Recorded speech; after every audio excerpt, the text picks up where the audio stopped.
phrase that I heard this weekend that we all need to examine a little bit more. We'll get to LeBron James and what his future holds. And speaking of the future, there's always Aaron Judge as well. All of it on the docket for you, my friends. Let us begin with what transpired yesterday in Wisconsin with the Wisconsin Badgers and the Michigan Wolverines at the end of the game. And we've got a dust-up right now. Juwan Howard and Greg Gard were going nose to nose, and now we got a problem. We got pushing and shoving. We got a lot of chirping. We got a wrestling match going on, and Jacoby Neath being pulled away by Carter Higginbottom. Yeah, there were some punches showing in there. As it got nasty there in the end. Yeah, it was not pretty. That was Matt LePay on Wisconsin's radio network. I'm so disappointed in what we saw from Juwan Howard. What we saw from Greg Gard, too, and I'll get to that in a minute, but specifically from Juwan Howard. It's not the first time that we've had an incident, and yesterday he ended up taking a swipe at one of the Wisconsin assistants, whether it was because he's trying to protect his own players, because he saw the Wisconsin assistant kind of pushing some of the Michigan players back. Whatever the reason, it simply cannot happen. So just moments ago, it was announced that he would be suspended for the remainder of the regular season. That number is light. It's 5 games. And I'm aggravated by this because while he should not be in any way fired for this, he absolutely should not be coaching a game the rest of this season into the postseason. And I have heard the argument that all that does is hurt the players. Well, I'm sorry, but when a coach talks about a player who has made a massive mistake and gets suspended, all that does is hurt his teammates. And the coach makes sure to bring that up about the damage done to your teammates. Well, the coach did the damage here to his kids. This is where the biggest issue of all of it is. When you are a head coach, you expect your players to act a certain way and to handle themselves with not just class in that kind of situation, but composure. And you expect them to be able to control their emotions in chaos. I've often heard coaches use the phrase, I want my players to be comfortable in chaos. Well, Juwan Howard was not comfortable in chaos yesterday, and his team ended up paying for it. And it's unfortunate because now his team is going to be without their coach for the rest of the regular season and should be for the postseason as well, but they're not. You need to make an example here. And it's not just of Juwan Howard. It's Greg Gard. He needs to get a game as well. Howard was the guy that had the incident with Mark Turgeon from the Maryland Terps during the Big Ten tournament last year. So nothing came of that. That was just a lot of pushing and shoving with guys in between the two of them trying to separate them. But Howard yesterday went over the line for a coach. And we can talk about the notion of being competitors, right? You're not competitors when the game's over. You're not competitors when you're a head coach. And it never, ever excuses that kind of behavior in any way. So when I say that the regular season is not a stiff enough suspension, it's a message to coaches. You have to be able to show coaches that their behavior is going to be dealt with just as severely, if not more so, than players' poor behavior will be, simply because you have to be above reproach as a head coach. Can you imagine for a moment, just for a moment, what would have happened if Juwan Howard had really connected with that swing? If he had connected with a fist on that swing. Then we're talking Rudy T, Kermit Washington type stuff. When you connect with a punch, I'm not saying he's going to knock him out and have to get reconstructive surgery and all that, but Juwan Howard is a big man, a big physical man who can do massive damage with that kind of punch.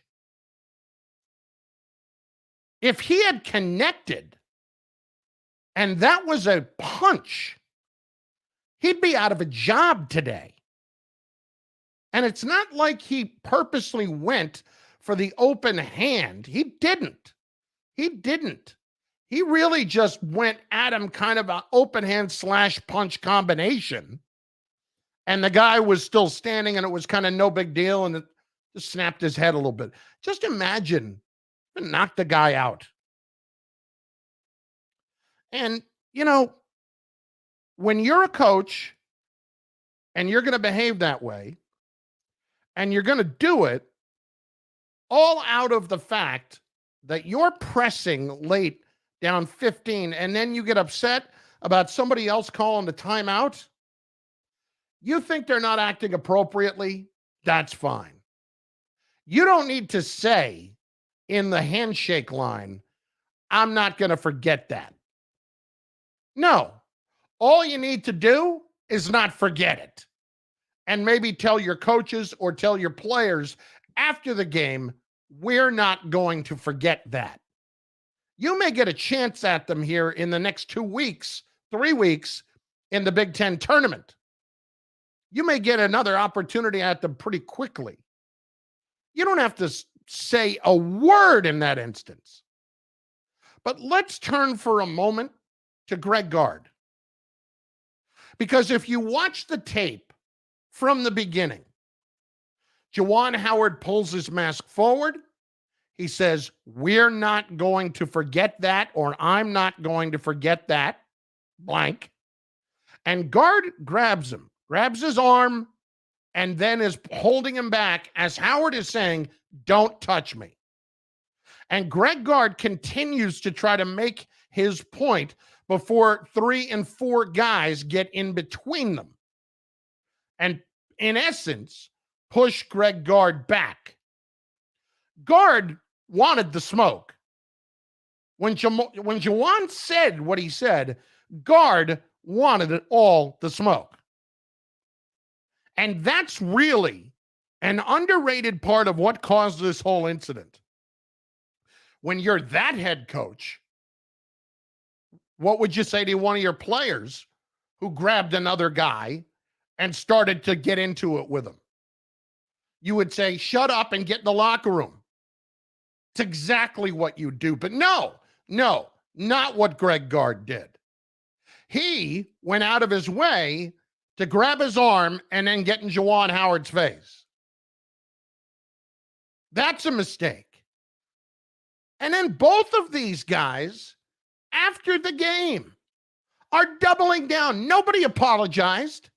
Nobody sat there and said, boy, I'm really sorry that happened. Gard goes out of his way to say, I don't know if he knew the rule or not.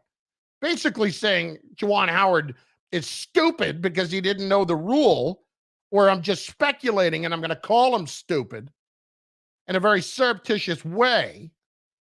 All the way around, nobody was right here. And I hope that Greg Gard does not get off scot-free here. This was a punishment for Howard that's going to cost him some money, that cost him some games, but to me, not enough. The guy shouldn't lose his job over it, but the message has to be sent. It's really going to cost you. The postseason, that's when it's going to cost you.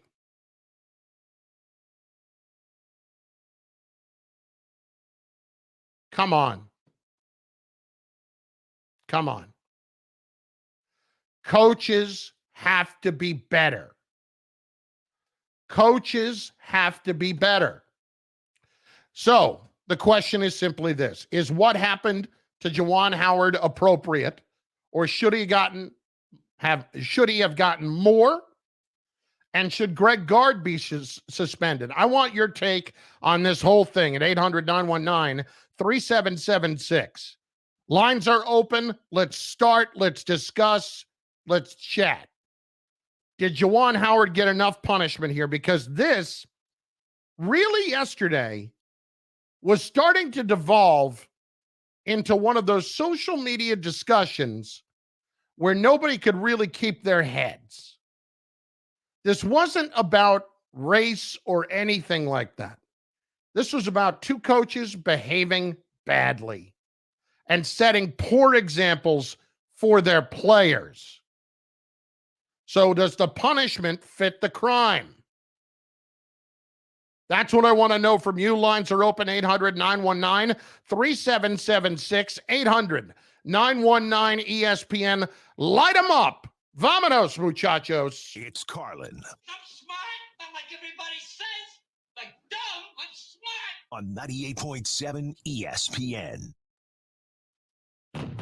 Guy, All right, you're down, Chris. Good stuff, man. when it's time to have some fun, let me tell you about BlueChew.com. Blue Chew is a unique online service that delivers the same active ingredients as Viagra and Cialis, but in chewable form and at a fraction of the cost. Now, Blue Chew's tablets help men combat all forms of ED. Blue Chew is an online prescription service, so no visits to the doctor's office. The process is simple. Sign up at BlueChew.com, consult with one of their licensed medical providers, and once you're approved, you'll receive your prescription within days. The best part, it's all done online. Don't like swallowing pills? No problems here. I am surprised that the other guy's not suspended either. Choose Well, it hasn't right come here in yet. Maybe he USA, will. And they are prepared. I don't and think they shipped will, directly to you. Well, Blue Chew I for don't free think they when will you suspend him.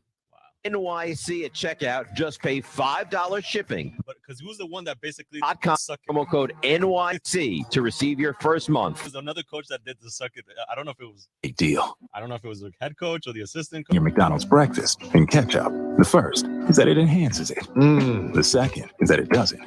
And the third is that it's just exciting to have an excuse to try more than one breakfast sandwich. I hit the spot. Enjoy a sausage McMuffin with egg, bacon, egg, and cheese McGriddles, bacon, egg, and cheese biscuit, or chicken McGriddles. Mix and match any two for just $5. Price and participation may vary. Single item at regular price cannot be combined with any other offer. Ba-da-ba-ba-ba. Welcome to Brixton University. From the creators of All American. Well, if it ain't Simone Hicks. Juggling school, tennis. It's your journey. What if I made the wrong choice coming to college here? You do you. You are looking at the new face of HBCU baseball. What if I'm not good enough? Basically, you're scared every damn day, bro. The series premiere. Never let anything keep you from your dream. All American Homecoming, following All American tonight on the CW. It all starts tonight at 8 on the CW Pix 11. If you're drowning in IRS debt and can't afford to pay, then you need to take advantage of special IRS They tax didn't programs suspend that him. are available and free yourself from The entire- IRS collection efforts. the once and entirety for of the all. punishment Due to the came financial down. hardship Oh, okay. Oh, wow. throughout the country, the Internal Revenue Service has made it easier to settle delinquent tax problems. An open phone line has been established by Community Tax for consumers to call and see if they qualify. Take down this number or store it in your cell phone, but call the Community Tax Helpline at 800-524-9341. If you owe back taxes to the IRS and cannot afford to pay them back, or even if you have years of unfiled tax returns, there's no need to fear anymore. But you have to call the Community Tax Helpline today at 800-524-9341 for the help that you need. Don't take on the IRS alone. They can attack your wages, savings, pension, home, and even your Social Security check. Call 800-524-9341 Was fined $10,000. if you buy. That's That's it. 800-524-9341.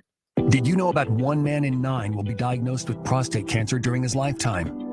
Unfortunately, all treatment options can have side effects like erectile dysfunction, urinary leakage, and bowel complications. However, Space Ore Hydrogel can help minimize your risk of side effects when used with radiation therapy. To learn more about the risks and benefits of Space Ore, visit spaceoar.com.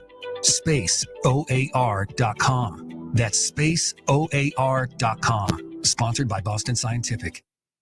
You stayed home to stay safe. Now it's time to come back out to stay healthy. Because when it comes to the health of your heart, certain things just can't wait. So keep getting your regular cardiac care and testing. those necessary procedures and heart screenings. Because at Hackensack Meridian Health, we've made it safer than ever for you to return for the care you need. So keep getting crucial heart care and keep getting better. Make an appointment with a cardiologist at hackensackmeridianhealth.org/getheartcare now.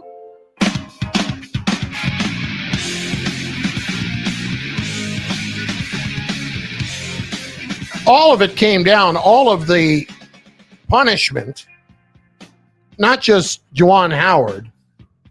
Howard gets 5 games. He's fined $40,000. Terrence Williams was suspended for a game, player from Michigan. Musa Diabate suspended for 1 game. And then on the Wisconsin side, Jacoby Neath, a player, got suspended for 1 game. And Greg Gard got a $10,000 fine. That's absolutely freaking absurd. Greg Gard deserves a game. He helped instigate that as much as could be. He absolutely did. That is ridiculous that Greg Gard did not get a game suspension, because he sat there and acted like he was Mr. Innocent in the entire thing. And he was not. He was not. That was absolutely uncalled for on his part to grab his arm and not just let him go. And then he's going back and forth. And by the way, said that Howard poked him in the chest, never touched him. Never touched him in the chest. Never did that. Pointed his finger at him, never poked him in the chest. That's a terrible job by the Big Ten Conference. Gard absolutely should have gotten a game. Terrible. Terrible. 800-919-3776. Let's start with Coop in Brooklyn up first tonight. Coop, you're on 98.7 ESPN with me, Chris Carlin. Hello, how you doing? Good evening to you. Good evening to you. I think that Coach Howard did get a fair punishment for what he did, because he's a professional. He got kids that he's teaching, kids that's looking up to him. So yes, he did get a fair punishment for what he did. But you are absolutely right. You are absolutely right. He was not the only one, okay, that acted, unprofessional, okay? So he shouldn't have been, he shouldn't have been acting as he was, the other coach. Now, we have seen, me and you, I'm in my 50s. I've seen some fights in all kind of sports. Baseball with Martinez running out on the field, beating the old man up. We've seen the Palace. We done seen some fights now. Okay, we didn't make a big thing. The Palace was big, but the baseball with the Yankees, I think in different sports is different with different things, sir. Well, this is college basketball. It's amateurism still, whether people want to believe that or not. It is, and you have to understand that, Coop, when it comes to a coach telling his players how to handle themselves, he has to do it even better. He has to be above reproach. All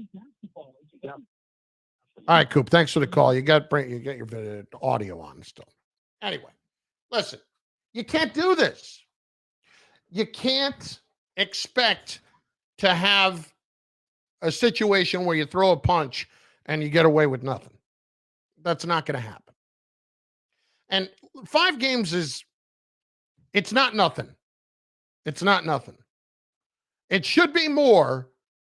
It should be through the rest of the season, because I do think when it comes to college coaches, with the freedom that they have to begin with right now, come and go as they please, basically, to take any job here and there, you have to show in that spot that you're not screwing around.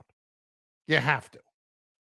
Scotty, White Plains, next. 98.7 ESPN. Yeah, how you doing?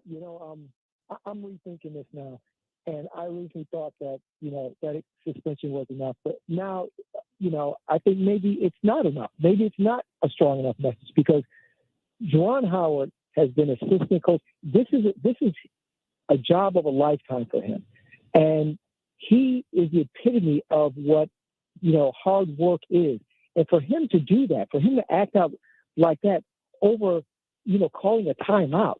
Look, if he thinks Greg Gard grabbed him inappropriately, he could have just flung his hand and knocked his hand off him or whatever. That's fine. But then to throw a punch, Greg Gard, I don't even think he needs a suspension because I think, that's no big deal. If the roles were reversed and Juwan Howard did that and he would have grabbed Greg Gard's arm, everyone would say, oh, no, he's just trying to talk to him. He was just trying to explain. Yeah, but that's not the place. Juwan Howard.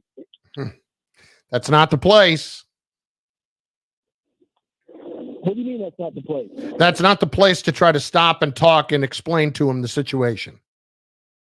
Yeah, but in the moment, maybe you do that. That's what I'm saying. Sure, we can all look backwards and say, oh, yeah, it's not the letter of how it should be done. But I'm saying sometimes that's a reaction to how you do it. So I think that's appropriate. That's how people interact with each other. And maybe he did want to diffuse it. I think you're making Greg Gard look worse than he should be because the guy just called a timeout. And he has. Oh, no, listen, don't get me wrong. I have no problem with what Gard did. I'm annoyed that Howard got annoyed about the situation in the first place, because if you're Juwan Howard in that spot, there's no need for you to get ticked off. You're pressing down 15 with 20 seconds left in the game. You're trying to use your reserves to get a message across, or not a message, but you're trying to teach them in the moment about how to handle themselves and how to play and, be ready for these kind of situations down the road. And for Gard to call timeout and get the extra 10 seconds to get the ball across midcourt, which is why he did it, I don't have a problem with any of that. Don't get mad about that, Juwan. And Greg Gard, you want to get annoyed about it after Howard gets ticked off. Don't try to explain it right there. What everybody needs to do is Howard's just trying to go past him as he says it. Is everybody just kind of needs to go away and let Gard call him later if he wants to explain himself. But don't you think Juwan escalated the thing by making a big deal about it in the first place? And for I think Juwan making a big deal about it in the first place started it, and then Gard escalated it. Put it that way. And thanks for the call. I think Gard escalated it by grabbing his arm, because Juwan said it and was just walking past him. But Gard wanted to try to explain himself, and then he grabs him, and that's not a good idea. That's not a good idea. And then he's going back and forth with him, and you could tell there's the blank you, all this stuff, and that's where it all happened. Where it started, where it escalated, all of that is only part of it. The biggest thing is that Howard threw the punch or threw the slap or whatever it was, and he's the one that should get punished the most, and of course he did. But Gard should not get away with a $10,000 fine. That's ridiculous. No, he deserved to get suspended for a game. If for nothing else, then to show his players and for the Big Ten to show their student athletes there's a way that you conduct yourselves here. Carlos in Throg's Neck is up next. Carlos, what's going on? How are you, sir? Good. How are you? I'm okay otherwise.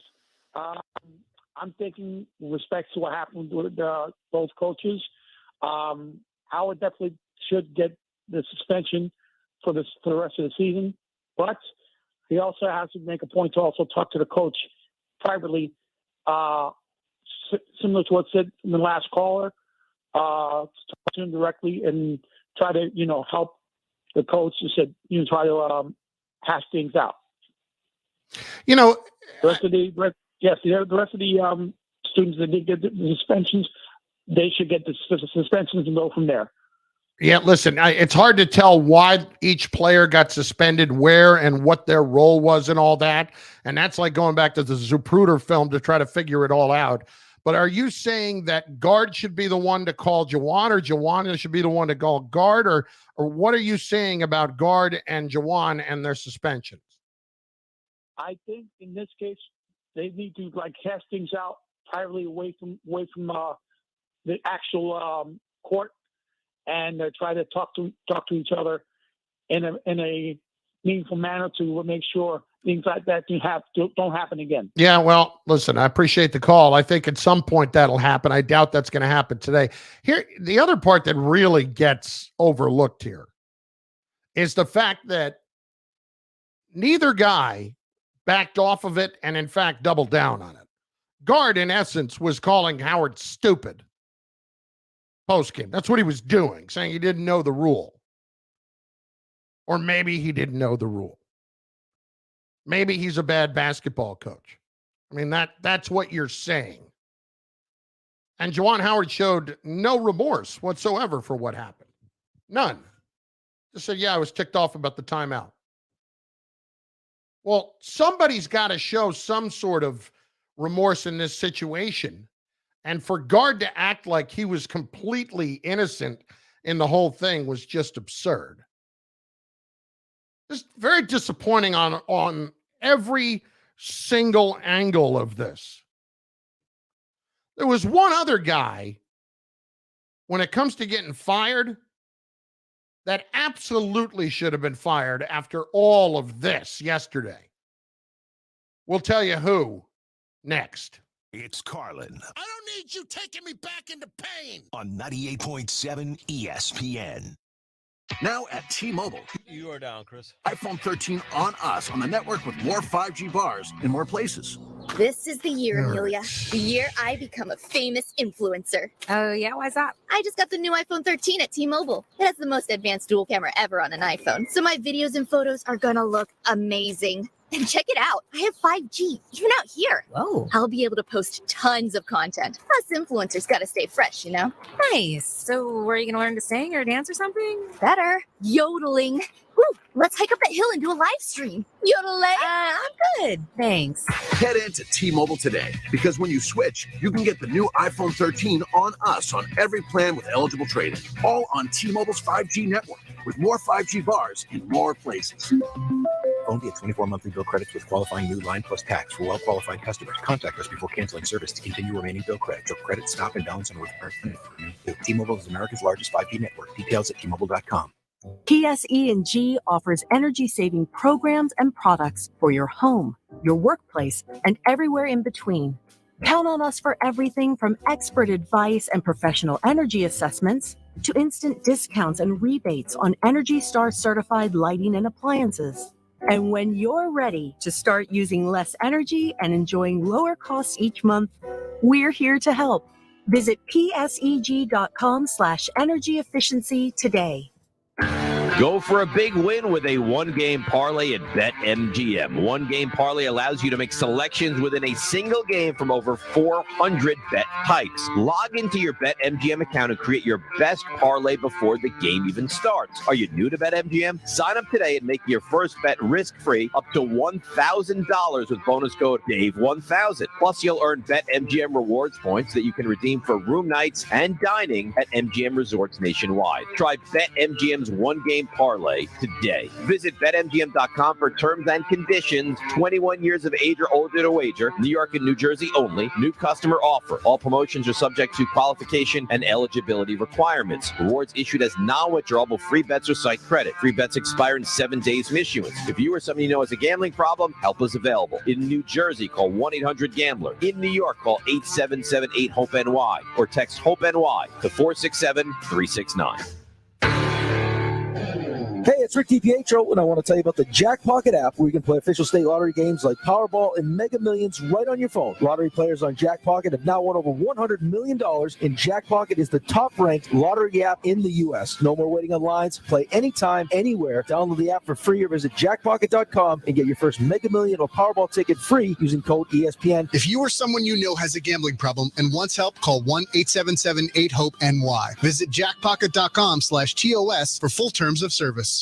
Get in the zone, AutoZone. Welcome to AutoZone, I'm coming back in a minute, Chris. Rick's destination. Right now, you can do the complete job and get a great deal when you buy a set of Duralast brake pads and rotors.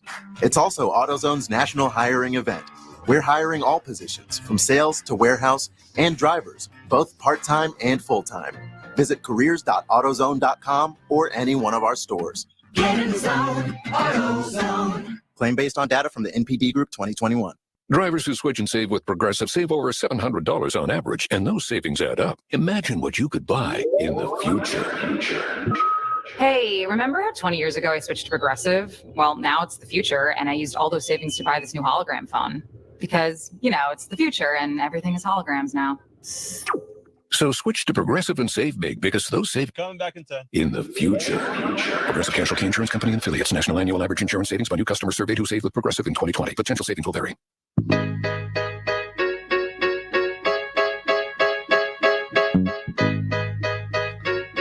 There's one idiot at the end of the whole fracas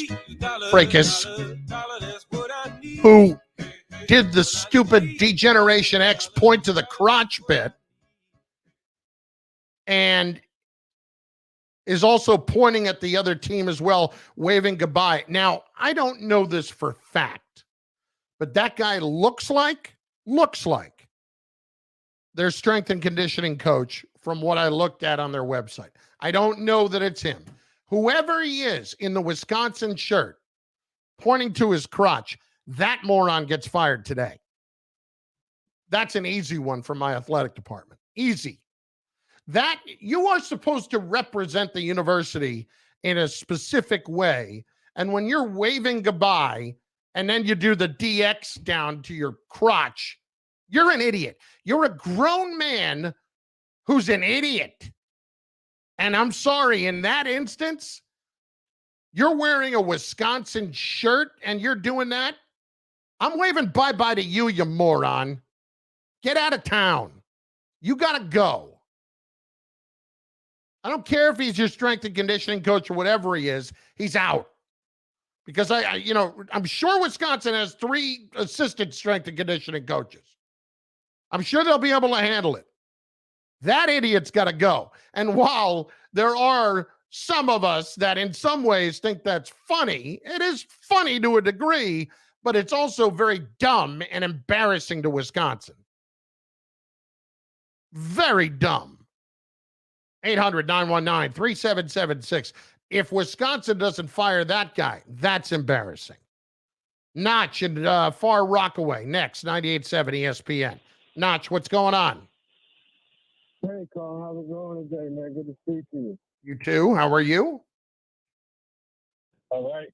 I have a few things to talk about, and the fairness of using logic, both of the coaches should be done for the rest of the season, playoffs included, both of them. Both? Why both with guard? My reason with guard is this. Juwan had the freedom to say what he wants about, we'll get you back, and I'm going to remember this, and F you, and everything else. But freedom of speech we're given. The minute he grabbed him, and physically grabbed him, I'm not condoning either one of the actions. You're not supposed to put your hands on another coach, anything of that regard. Both of them, because no hand grabbing, no pulling on Juwan Howard would have kept walking. He wouldn't have got swung on. The swing wouldn't have happened. Both of them need to be fired. Not fired. Both of them need to be suspended for the rest of the season. Both of them.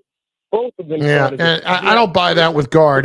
Listen, guard was dead wrong to do that. You're not off with that statement, but I'm not going to suspend him for the rest of the season when I had the other guy go and throw a punch. I mean, when he's swinging, that is going to be the most egregious of the acts that took place. Guard should get a game. Guard should not get the same as Juwan Howard. He absolutely should not. I agree with the grievousness that you're saying. I totally agree. Once again, but does action happen if you don't grab him? We have to look at the mitigating factors and everything. But the action, listen, the action didn't definitively happen because he grabbed him. The action happened because Juwan Howard got ticked off enough to swing. That's what happened.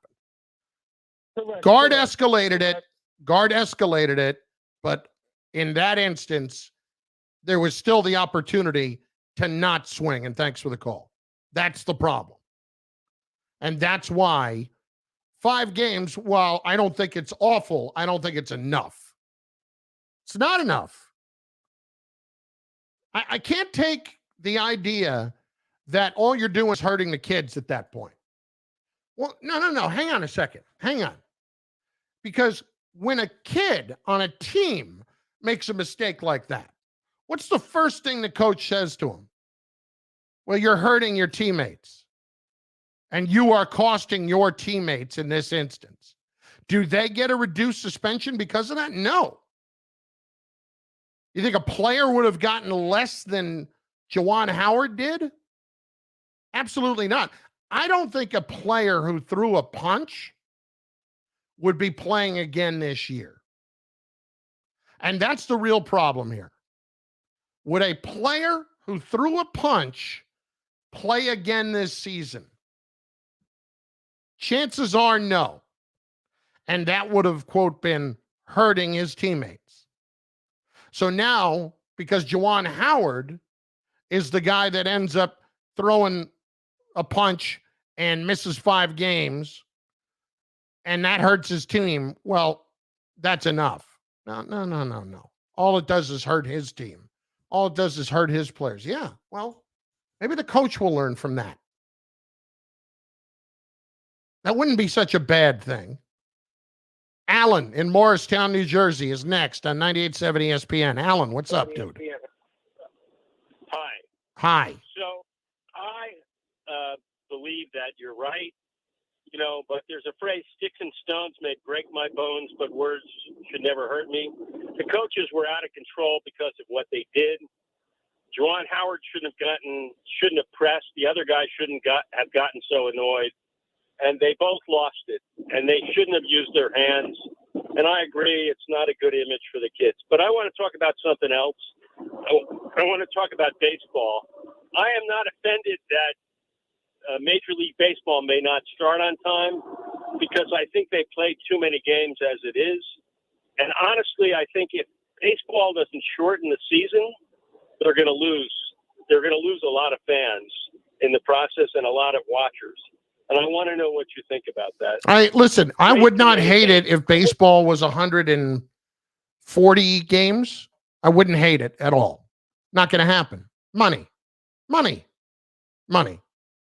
Television deals, receipts at the gate, money. They're not looking to cut back money. They're looking to get more of it. And that's why they're going to play 162 and expand the playoffs even further. Here's Juwan Howard's statement. After taking time to reflect on all that happened, I realize how unacceptable both my actions and my words were and how they affected so many. I am truly sorry. I am offering my sincerest apology to my players, their families, my staff, my family, and Michigan fans around the world. I would like to personally apologize to Wisconsin's assistant coach, Joel Krabenhoft, and his family too. Lastly, I speak a lot about being a Michigan man and representing the University of Michigan with class and pride. I did not do that, nor did I set the right example in the right way for my student athletes. I will learn from my mistake, and this mistake will never happen again. No excuses! !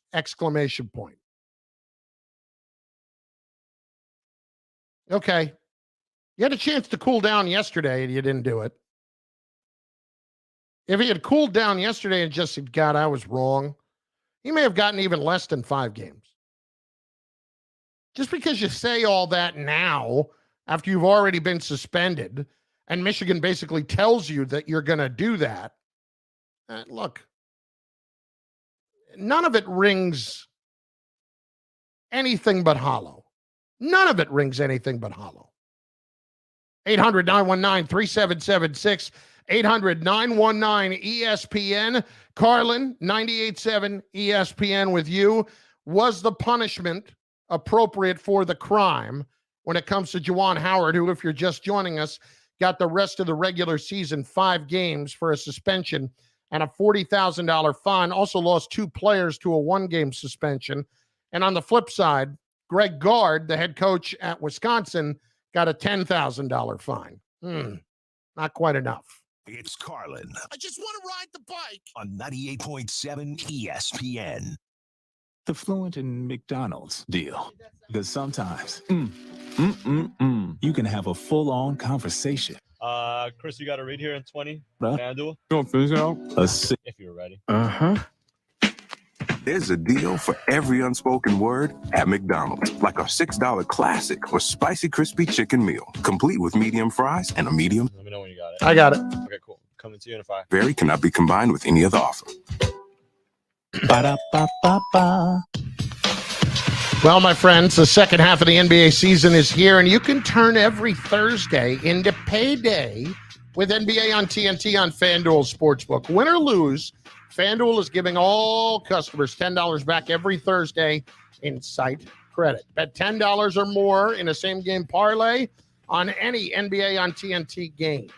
Same-game parlays let you combine money line, point spread, player props, and more all into one wager, and that's why I love it. I'm looking at a few different things in a game. Let's say that I'm watching the Knicks because I'm contractually obligated to do so. And I want to say, I'm going to go over the points for RJ Barrett. I'm going to go, let's say, under the assists for Julius Randle. And I'll take the Knicks on the money line. I could do all of that together, and I got a chance to win more. Win or lose, you're guaranteed to get $10 added to your account. That's what's even better. I bet the NBA on FanDuel because the app is so easy to use. Get $10 back every Thursday in site credit, win or lose, with TNT Thursdays. And if you're new to FanDuel, sign up with the promo code Carlin. Isn't that convenient? To get more this NBA season. That's promo code Carlin. 21 and older, present in New Jersey, New York, or Connecticut. Bonus issued as non-withdrawable site credit. That expires in 7 days. Max bonus $10. Restrictions apply. See terms at sportsbook.fanduel.com. Gambling problem? Call 1-800-GAMBLER in New Jersey, 877-8-HOPE-NY in New York, 888-789-7777, or visit ccpg.org/chat in Connecticut. If you've ever ordered different. There's just so much more at stake. Whether it's a meeting, a client, Hey, Chris. to the office, Hang on, that PJ. has to arrive at the actual lunchtime. Food for work has to work. That's why there's Easy Cater. Food that's on time and as ordered from over 82,000 restaurants. And if there's a problem, rare, you can reach someone in seconds. Thank you for calling Easy Cater. Some food just doesn't work at work, but Easy Cater just does. Order 24/7 at easycater.com. Backed by popular demand, Sloman's and their free home security system and free doorbell camera with professional installation offer is back. Finally, some great news. How would you like a free doorbell camera? You get a doorbell camera, you get a doorbell camera, and you get a doorbell camera. The first 40 ESPN listeners who dial 1-800-ALARM-ME will get this limited time offer of a free doorbell camera that connects directly to your smartphone with installation of your Sloman Shield. And that's not all. Sloman's is going to give you a free customized home security system and professional installation when you use their low-cost central station monitoring. So you're getting an LED touchscreen pad, a motion detector, 3 arm doors, and backup battery. Plus, if you're one of the first 40 ESPN listeners to call 1-800-ALARM-ME, you'll receive a free doorbell camera with the installation of your Sloman Shield. Keep your family safe. Call 1-800-ALARM-ME. That's 1-800-ALARM-ME. Uden's Appliances is celebrating their 50th anniversary. A beautifully designed kitchen starts with your appliances, and there's nothing like the quality of a Bosch kitchen. As part of the anniversary celebration, receive up to $1,500 in rebates on select Bosch kitchen packages when you purchase at least 2 pieces. Let Uden's Appliances help you build your dream kitchen. Visit their locations in Wyckoff or Passaic. The more Bosch pieces you buy, the more you save at Uden's Appliances in Wyckoff and Passaic, or online at udensappliances.com. That's YUDINS appliances.com. Rebate ends June 30th. Attention in Coming back in a minute, Chris. double-digit returns in as little as 21 days. Tax Lien Code is going to expose one of the best-kept secrets in real estate investing in their free 20-minute Kickstart sorry, video. PJ, Text what's the up? word SAFE, S-A-F-E, to I emailed you an article about the and let their free Cincinnati video show you how to brawl earn back in government-backed returns 2011. up to 25% with as little as $50, or how to invest in tax-delinquent homes that are 50% off market value. Plus, see how you can access And then Tax there- and then Lien there was a Code's kid private from, inventory and money partners that Kansas can help you last start year back investing in 20 immediately. The that time got- is now to become a ended up tax being lien the member investor and with kid- inventory surging. Text SAFE to I'm sorry, say the last 26022 part to again. get your free Kickstart video. kid from Text SAFE Kansas to that 26022 right hit the now, and school you'll a get couple free years tickets to ago. attend a live I'm training looking up in the his New York suspension. City I was area sending that you will the include your suspension VIP when you tax talked lien about bidder the- number, a power bank charger, and a tax lien investor kit free to all attendees. So text SAFE to 26022. That's SAFE to 26022 for your Kickstart video now. Are you ready? They think you can tell us what to do. You think you can tell us what to wear. You think that you're better? Well, you better get ready. Bow to the masters. Break it down. That dope. There shouldn't even be a discussion about that idiot. That guy should have been fired immediately. You're never coaching for me again. And I don't know for sure that it was the strength and conditioning coach who did the DX, crotch chop, so to speak. But if it was, whoever he is, he's wearing a Wisconsin shirt representing my school and is a paid representative. No, you're out of a job. Goodbye. That's an easy one. Please. 800-919-3776. 800-919-ESPN. Let's get to Liam in Manhattan next on 98.7 ESPN. Liam, what's going on? Hey there, Chris. Longtime fan, all the way back to the Mike and the Mad Dog days. So always fun to talk to you. I appreciate you checking in, brother. How you doing?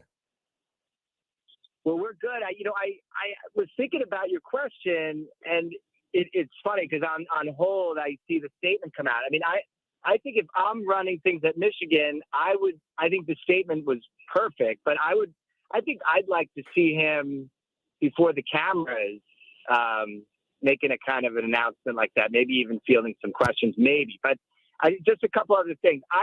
I disagree in the way that it seemed to me, and I haven't looked at this a bunch of times, but it just seemed to me the Wisconsin coach was almost grabbing at him, like pleading with him to explain what had gone down with the timeout. I mean, it just seemed to me he was, the way that coaches in a moment like that kind of pleading, hey, understand what just happened. And I think that's what was going on. But I don't think what Guard did by any stretch was malicious with intent at the beginning of it. Okay. I think he heard what Juwan said as Juwan's trying to walk past him. And then he grabbed him by the arm and he kind of held him up. And when you put your hands on the other guy, nothing good's going to happen there, no matter what your intent is. Like nothing good is going to happen there. And so my thing is that started the don't blank and touch me from Juwan. And none of this is absolving Juwan, but it's just Guard then got into it with him, then started going back and forth with him about it. And Guard wanted that smoke. My point is Guard was not in any stretch without culpability here. That was, and a $10,000 fine does not recognize that. I would say that if you added a game suspension to it, it would have been appropriate. No, and I hear you. I think my point there, just it seemed to me he's trying to communicate something, but I just think Howard at that point. But that's not the time to do it. Obviously, you know that Howard's ticked off when he says we're going to remember that blank and just keep walking. And if you're in that instance, keep walking yourself. And if you want to explain yourself rationally, make a phone call later. That's the thing to do. I hear you. I hear you. Can I make one more point, Chris, Go. about MLB? Yeah. Yeah, because I got an 11-year-old in the car with me. We're big time Mets fans, and he so wants me to take him to opening day. And it's just there's such a frustration level at this point that these guys are fighting over everything going on in the world. They're fighting over whatever. They're millions and millions, and I'm sure there's so many like me. We got to tell our kids with this, they're going to be so disappointed with the idea that they're missing games early in the season. So. And he's here, and he has a question. He's a fan of yours. He listens to podcasts of yours. Could he ask a question of you? Go ahead. All right. This is Kieran. He's 11. Go ahead, Kieran. Hi. Thanks, Chris. Hi, Chris. Do you think the MLB will start on time? And I think I heard you before you said so, but I'm just wondering, what do you think? When do you think it will end? Kieran, I'm a little skeptical at this point that it's going to start on time. I think it's probably going to be a couple of weeks late. I'd put it that way. And thanks for the call. I think at this point, when we're getting this late into this whole process. And yes, they met for an extended period of time today, but it doesn't seem like anybody came out of it feeling particularly good about where they are. And there still seems to be large gaps in this negotiation, that you're going to run into a problem of not having enough time to get ready for the season to start it on time. And that's the one thing. You can't rush spring training just to get 162 in. If you have to play 150 games this year, that's what you do. You figure that out. Okay. You're the guys on both sides who are holding this whole thing up. The owners are the guys who locked them out. So that's all you can do at that point. Don't try to rush through spring training and have guys get hurt. More so than usual. That would be a nightmare. Let's get to Doug on Long Island. Doug, what's going on? Hey, Chris, how are you? Doug, how we doing tonight, bud? How are you? Good, good. Hey, I'm good. I agree with you 100%. And Chris Garden knows, the Garden knows that you don't put your hands on another man in the heat of the moment when you've just been going back and forth, strategy notwithstanding. I mean, people get into that all the time. Back in the day, I remember Coach McKillop and my coach, Mr. Morris, almost getting into a fight because we played at St. Agnes. We pressed whether we were up by 80 or whether we were down by 20, for 94 feet. So, they kind of got into it. But once you grab a guy, Chris, you are right, and everyone should listen to his perspective. It's not the time. Call me tomorrow. Please call me tomorrow and we can talk about it. Juwan's a hot-headed guy, but a good guy. He's a really good guy. And God is a good guy, too. It happens, We beef a little bit. We go, it's not the time to put your hands on me. Once you do that, it goes wrong. I just know how it is. Some of the great coaches will put hands on guys, but you see how that worked out for PJ when he went to poke and put his hands on a grown man. He's pretty well choked the hell out of him.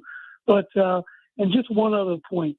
What do you think is going on with the Knicks situation? Like, what do you think it is? Do you think we can't seem to stop anyone? We're winning. It just seems like we can't get multiple stops. Not even when guys aren't shooting that well. We can't stop anybody, so we can't win unless we're up by like 40. And even then, honestly. The other point, last point, do you think, and I love the flash of getting Rose and getting Kimber because I love those guys. I love Kimber, know him all my life. And I'm just saying, but the pieces, and he was horrible for us offensively, but the way they were on a string when they had both Bullock and Payton playing the perimeter, and I think Julius knew he didn't have to give him the damn ball, so it made it a little easier for him as to who to pass to. I love RJ scoring, but don't you think those guys were more on a string last year defensively as a unit? Forget the coach. He put them in that position. More on a string. And you run more. You sacrifice this flash for some pieces of a puzzle. And pieces of the puzzle make for a nice puzzle. Absolutely, Doug. And look, there's no doubt, and thanks for the call, that they did perform a lot differently last year defensively. A lot differently. And it was much more as a cohesive unit, and that's nowhere near what we're seeing this season. But we're seeing some things that are even more troubling. Troubling is the only word that comes to mind that feels appropriate at the moment. We're going to get to that in a few minutes. I want to squeeze one more in here. Anthony in Newark. Anthony, what's going on? Anthony. Hello. You're on. What's up? Hey, how you doing? Good. What's going on? Yeah, so I believe Juwan Howard should have been suspended, but I think the thing that people are not realizing is that, regardless of what has happened, according to the rules, he should have been suspended. But historically, it's just, unfortunately, a white man can't put his hands on a black man without there being some repercussions as a result of historical precedent in America. Well, there just shouldn't. Listen, I don't want to get into the whole race side of it. When you put your hands on another man in that instance and it's a heated situation, it's a mistake. It's a mistake. And I appreciate the call. I just, to me, this is not about race. This is about two guys acting poorly. Juwan Howard deserved a much more severe suspension, but Greg Gard should have been suspended for a game. The ship be sinking. We get to that next. Princeton University. I'll be back in a minute. Sounds good, man. You were down. Ain't Simone Hicks. Juggling school, tennis. It's your journey. What if I made the wrong choice coming to college here? You do you. You are looking at the new face of HBCU baseball. What if I'm not good enough? Basically, you're scared every damn day, bro. The series premiere. Never let anything keep you from your dream. All-American Homecoming, following All-American, tonight on the CW. It all starts tonight at 8 on the CW Pix 11. Then at 10, New York's fastest-growing local nightly newscast is the Pix 11 News at 10. You promised to deliver our viewers here at Pix 11 Connection. I'm glad you came out. The times may change, but the stories we actually care about don't. It's keeping your family safe. We want to make sure that we are there for that every step of the way. Tamsin Fidel, Corey Chambers, and Mr. G. We are New York's very own. We're delivering every night at 10. Right after the premiere of All-American Homecoming.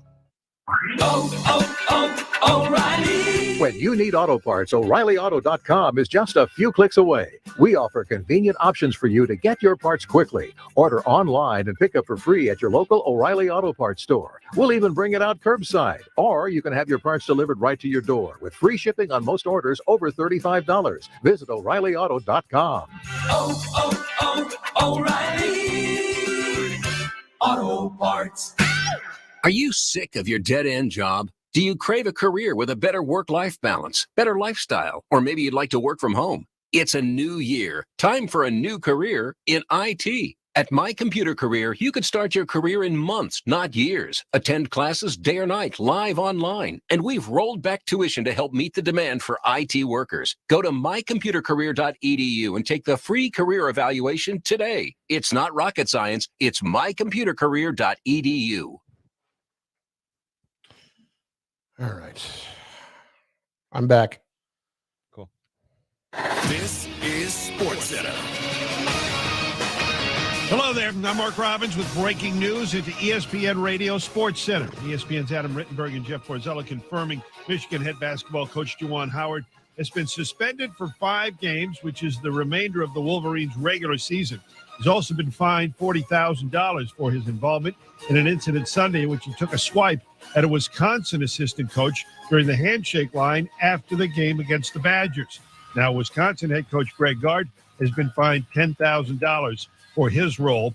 2 Michigan players, Terrence Williams and Moussa Diabate, and Wisconsin's Jacoby Neath have been suspended 1 game each. All 3 appear to have thrown punches in the incident. ESPN's Jay Billis very disappointed with the grown-ups involved. And the fact that that fracas was started by coaches, it wasn't a player issue. Players got involved after the coaches lost their cool. It was just wrong. And I was similarly disappointed in the postgame that, neither of them said, I'm sorry that happened. And that wasn't right. It wasn't a good look. And we need to do better. There was too much rationalizing and excusing and blaming it on a circumstance rather than accepting responsibility for bad behavior. That's Jay Billis on Barton Hahn earlier here on ESPN Radio. In the NBA, free agent guard Goran Dragic signing with the Brooklyn Nets for the rest of the season. Dragic traded to San Antonio from Toronto earlier and then released by the Spurs. Top 25 college basketball, number 22 Ohio State up 5.5 against Indiana. That's in Columbus. It's Greeny, and it's a sneaky busy week. We got the combine and the franchise tags in the NFL. We got the second half of the NBA season on the way. And can baseball figure out its problems? We'll talk about it. It's Greeny, starting 10 a.m. Eastern on ESPN Radio and ESPN Plus. Your city, your teams, your station. This is 98.7 ESPN, ESPN FM, New York. My bad habits lead to white eyes staring space. You're listening to Chris Carlin on 98.7 ESPN. Is this Dua Lipa too? Brian, who is this? That's Sheeran. Who is it? That's Sheeran. That's Ed Sheeran? How did I think that was Dua Lipa?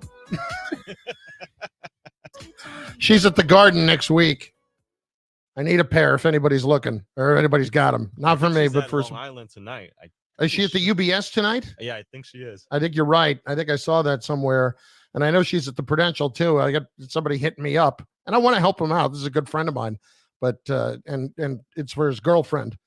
It's one of those things that, hey, we could go to the Dua Lipa concert. What? Wait, what? What happened? Oh boy. He's got that next week. And hey, listen, I love Dua Lipa. I don't know if I'm going to the show. I don't know about that. See, if I go to see Dua Lipa, I just look like a creepy old man. You can't do it. Can't do it. No. I remember I was going to go see Bruno Mars a couple of years ago in Philly, and tickets were like $700 to get into the building on StubHub. $700 to get into the building. Oof.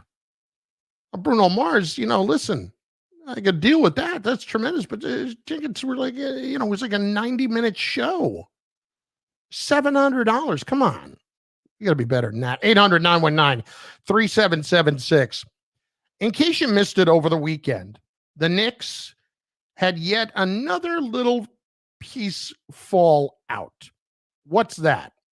Well, on Saturday, Mark Berman in the New York Post had a story about Scott Perry and the front office and his role in wanting to desperately get DeMar DeRozan to the Knicks. Now, this was based in and around the fact that DeRozan was an all-star this year and has had a fantastic year and has fit in with the Bulls in a great way, and he wanted to come to New York. The Lakers were his first choice, but then if that wasn't going to happen, the Knicks were his second choice.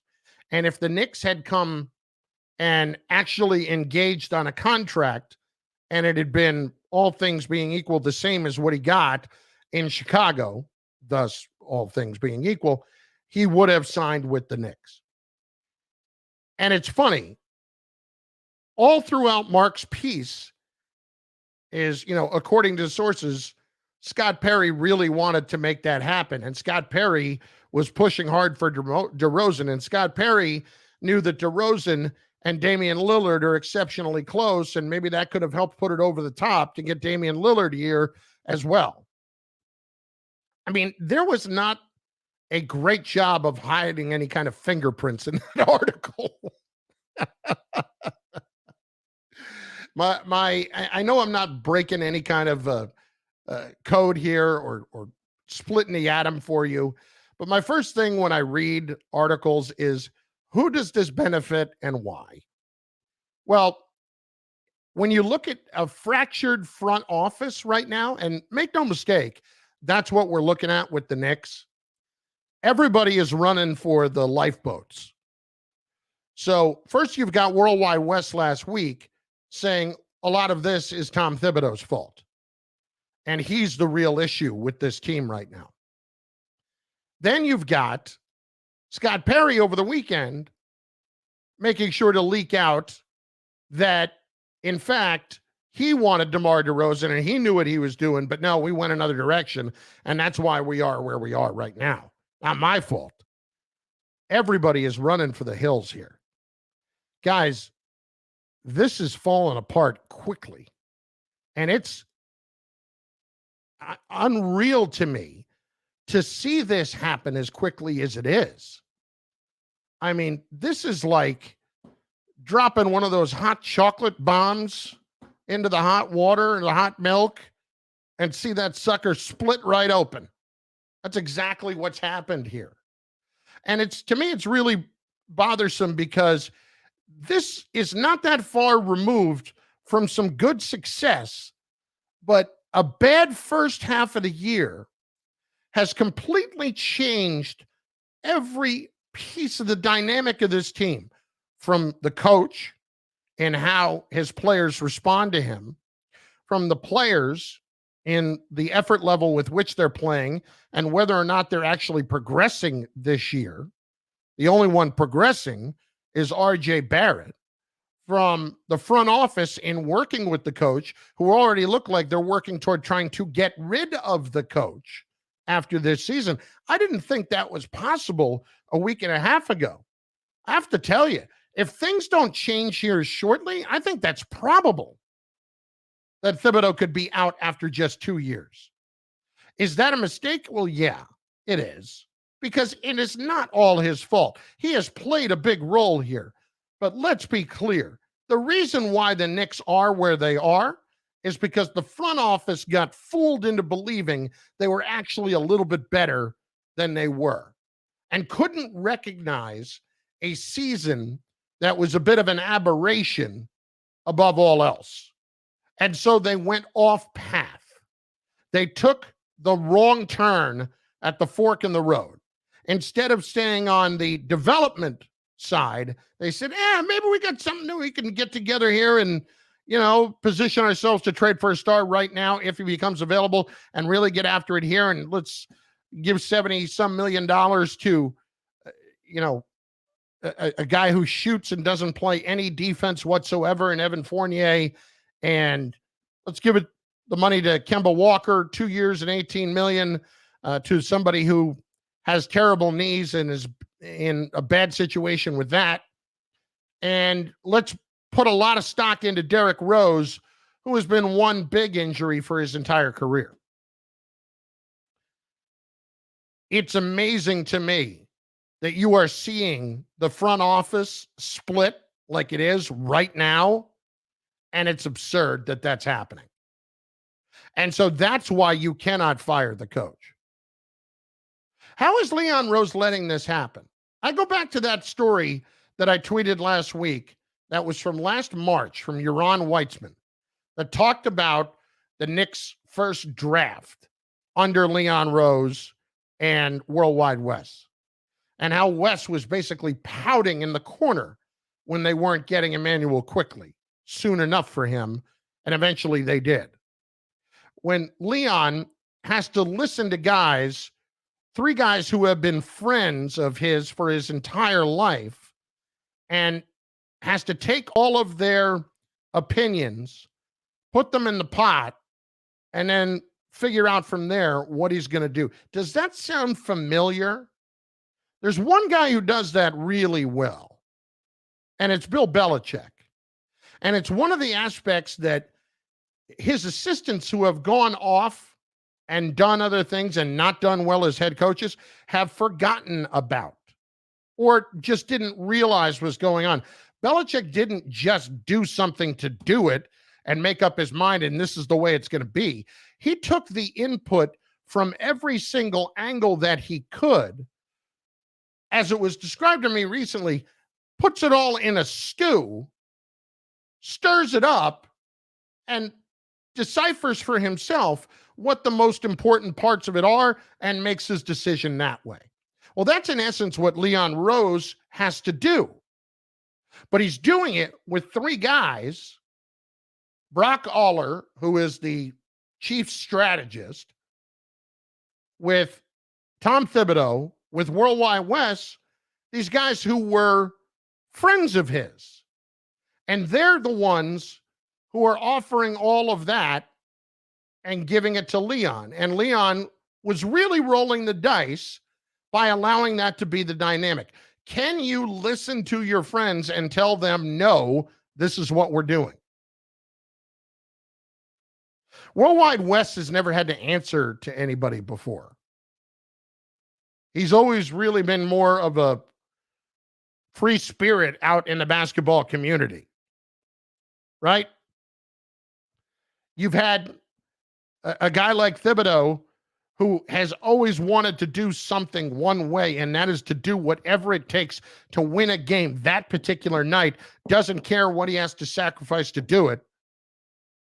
And then you've got Brock Aller, who is in charge of asset management, who, again, I would ask the question, like, what assets do you really have to manage? I mean, what would you say you do here? It's a great question. So with all of that, Leon is supposed to pull out the pertinent information and make that decision going forward. and make it his own. Well, what's happened this year is those decisions have been bad. They've been bad. And he got off track entirely too quickly. Good general managers don't get off track by believing too quickly in what they have when things go right for a while. It would be, in essence, to me, the equivalent of Joe Shane seeing the Giants this coming season, watching them go 9-8 and make the playoffs, and Daniel Jones takes a little step forward, and Barkley rushes for 1,200 yards, and your defense is a little bit better, and you make the playoffs, and you think, you know what? Maybe we don't really have to rip this whole thing down. Maybe we could just shuffle some more things around and add and go from there. Let's shift away from the plan for a moment and see what happens. And inevitably what happens is it blows up in your face. Well, this is blown up in their face. And now they're pointing fingers at one another. And this is a bad sign. And Scott Perry's the guy that they held over from the previous regime. And now he's pointing fingers in there and saying, it wasn't me. Look what I wanted to do. Are the Knicks right back where they were 2 years ago? It feels like it. Please tell me at 800-919-3776, 800-919-ESPN, exactly why the optimism should be there for the Knicks right now. Because, you know, Durant, aren't you sad you didn't come play for the Knicks? You know, that's out the window. It is all out the window. Yeah, that doesn't exist right now. So please explain to me on the open lines why I am supposed to be more optimistic about this, or why it is that Thibodeau has to go after this year when all of this is falling apart on them. Who are you trusting to fix this? Because it's not like there's the easy answer out there right now to go hire and bring in and fix this immediately. Like, we were going another route this year and thinking outside the box 2 years ago, I should say, in doing what they did. And now the Knicks' results are nowhere near the box. It's a complete mess. I can't get over how much this has dissipated in as short a period of time as it has. It really is staggering. You're next. It's Carlin Grow up, fat man. Grow up. on 98.7 ESPN. The wait is over. Now you can bet online in New York with Bet Rivers Sportsbook. Bet Rivers is the online home of Rivers Casino in Schenectady and features live streaming, same game parlays, and best of all, an app that's live in New York right now. Place your bets in your living room, not in New Jersey. Download the Bet Rivers app or go to betrivers.com today. Must be 21. Playable New York only. Gambling problem? Call 877-8-HOPE-NY or text HOPE-NY 467-369. A fresh start means a new you, new connections, and new savings from Optimum. Visit Optimum.com to get reliable, high-speed 300 meg internet for just $29.99 a month. With this fresh offer, you'll get a $200 Visa prepaid card, 3 full months of HBO Max included on us, and a free Wi-Fi extender for greater whole home Wi-Fi coverage. Plus, as part of Optimum flexibility, there are no contracts or hidden fees. We'll even give you a 60-day money-back guarantee. And now you can unlock even more value when you combine with Optimum Mobile. Don't wait to get fast new internet to go with the new you. Enjoy a fresh start with reliable 300 meg internet from Optimum for just $29.99 a month with a $200 Visa prepaid card. Sign up at Optimum.com today. For new residential customers, Reflects autopay discount. Taxes, fees, and restrictions apply. Not transferable and not available in all areas. Wired connection up to 300 megs. Wi-Fi speeds may vary. After promo, HBO Max subscription is $14.99 per month. 90 days of continuous service required for gift card. Allow 4 to 6 weeks for delivery. Additional terms apply. See Optimum.com for details. The ongoing breakfast debate deal. There are 3 schools of thought about dipping your McDonald's breakfast in ketchup. The first is that it enhances it. The second is that it doesn't. And the third is that it's just exciting to have an excuse to try more than one breakfast sandwich. I hit the spot. Enjoy a sausage McMuffin with egg, bacon, egg, and cheese McGriddles, bacon, egg, and cheese biscuit, or chicken McGriddles. Mix and match any two for just $5. Price and participation may vary. Single item at regular price cannot be combined with any other offer. Ba-da-ba-ba-ba. You could save big when you bundle your home and auto with Progressive, but when we just come out and say it, it feels like it falls a bit flat. So we're going to use humor. But we don't want to insult your intelligence, so nothing too goofy. And we need to avoid any polarizing topics. Oh, and it has to be about how you can save big when you bundle your home and auto with Progressive. You know what? Maybe humor is a bad idea. Yeah, it's never going to work. Progressive Casualty Insurance Company and Affiliates. Discount not available in all states or situations. Get in zone, AutoZone. Welcome to AutoZone. What are you working on today? So you've got an oil change coming up. We can help you save on the right oil for your vehicle. Right now, get 5 quarts of Coming back. full synthetic or Castrol Edge full synthetic Coming back in 15, Chris. STP extended life oil filter for just $35.99. Visit one of our 6,000 stores or order from AutoZone.com for same-day store pickup or next-day delivery. Get in the zone, AutoZone. Restrictions apply.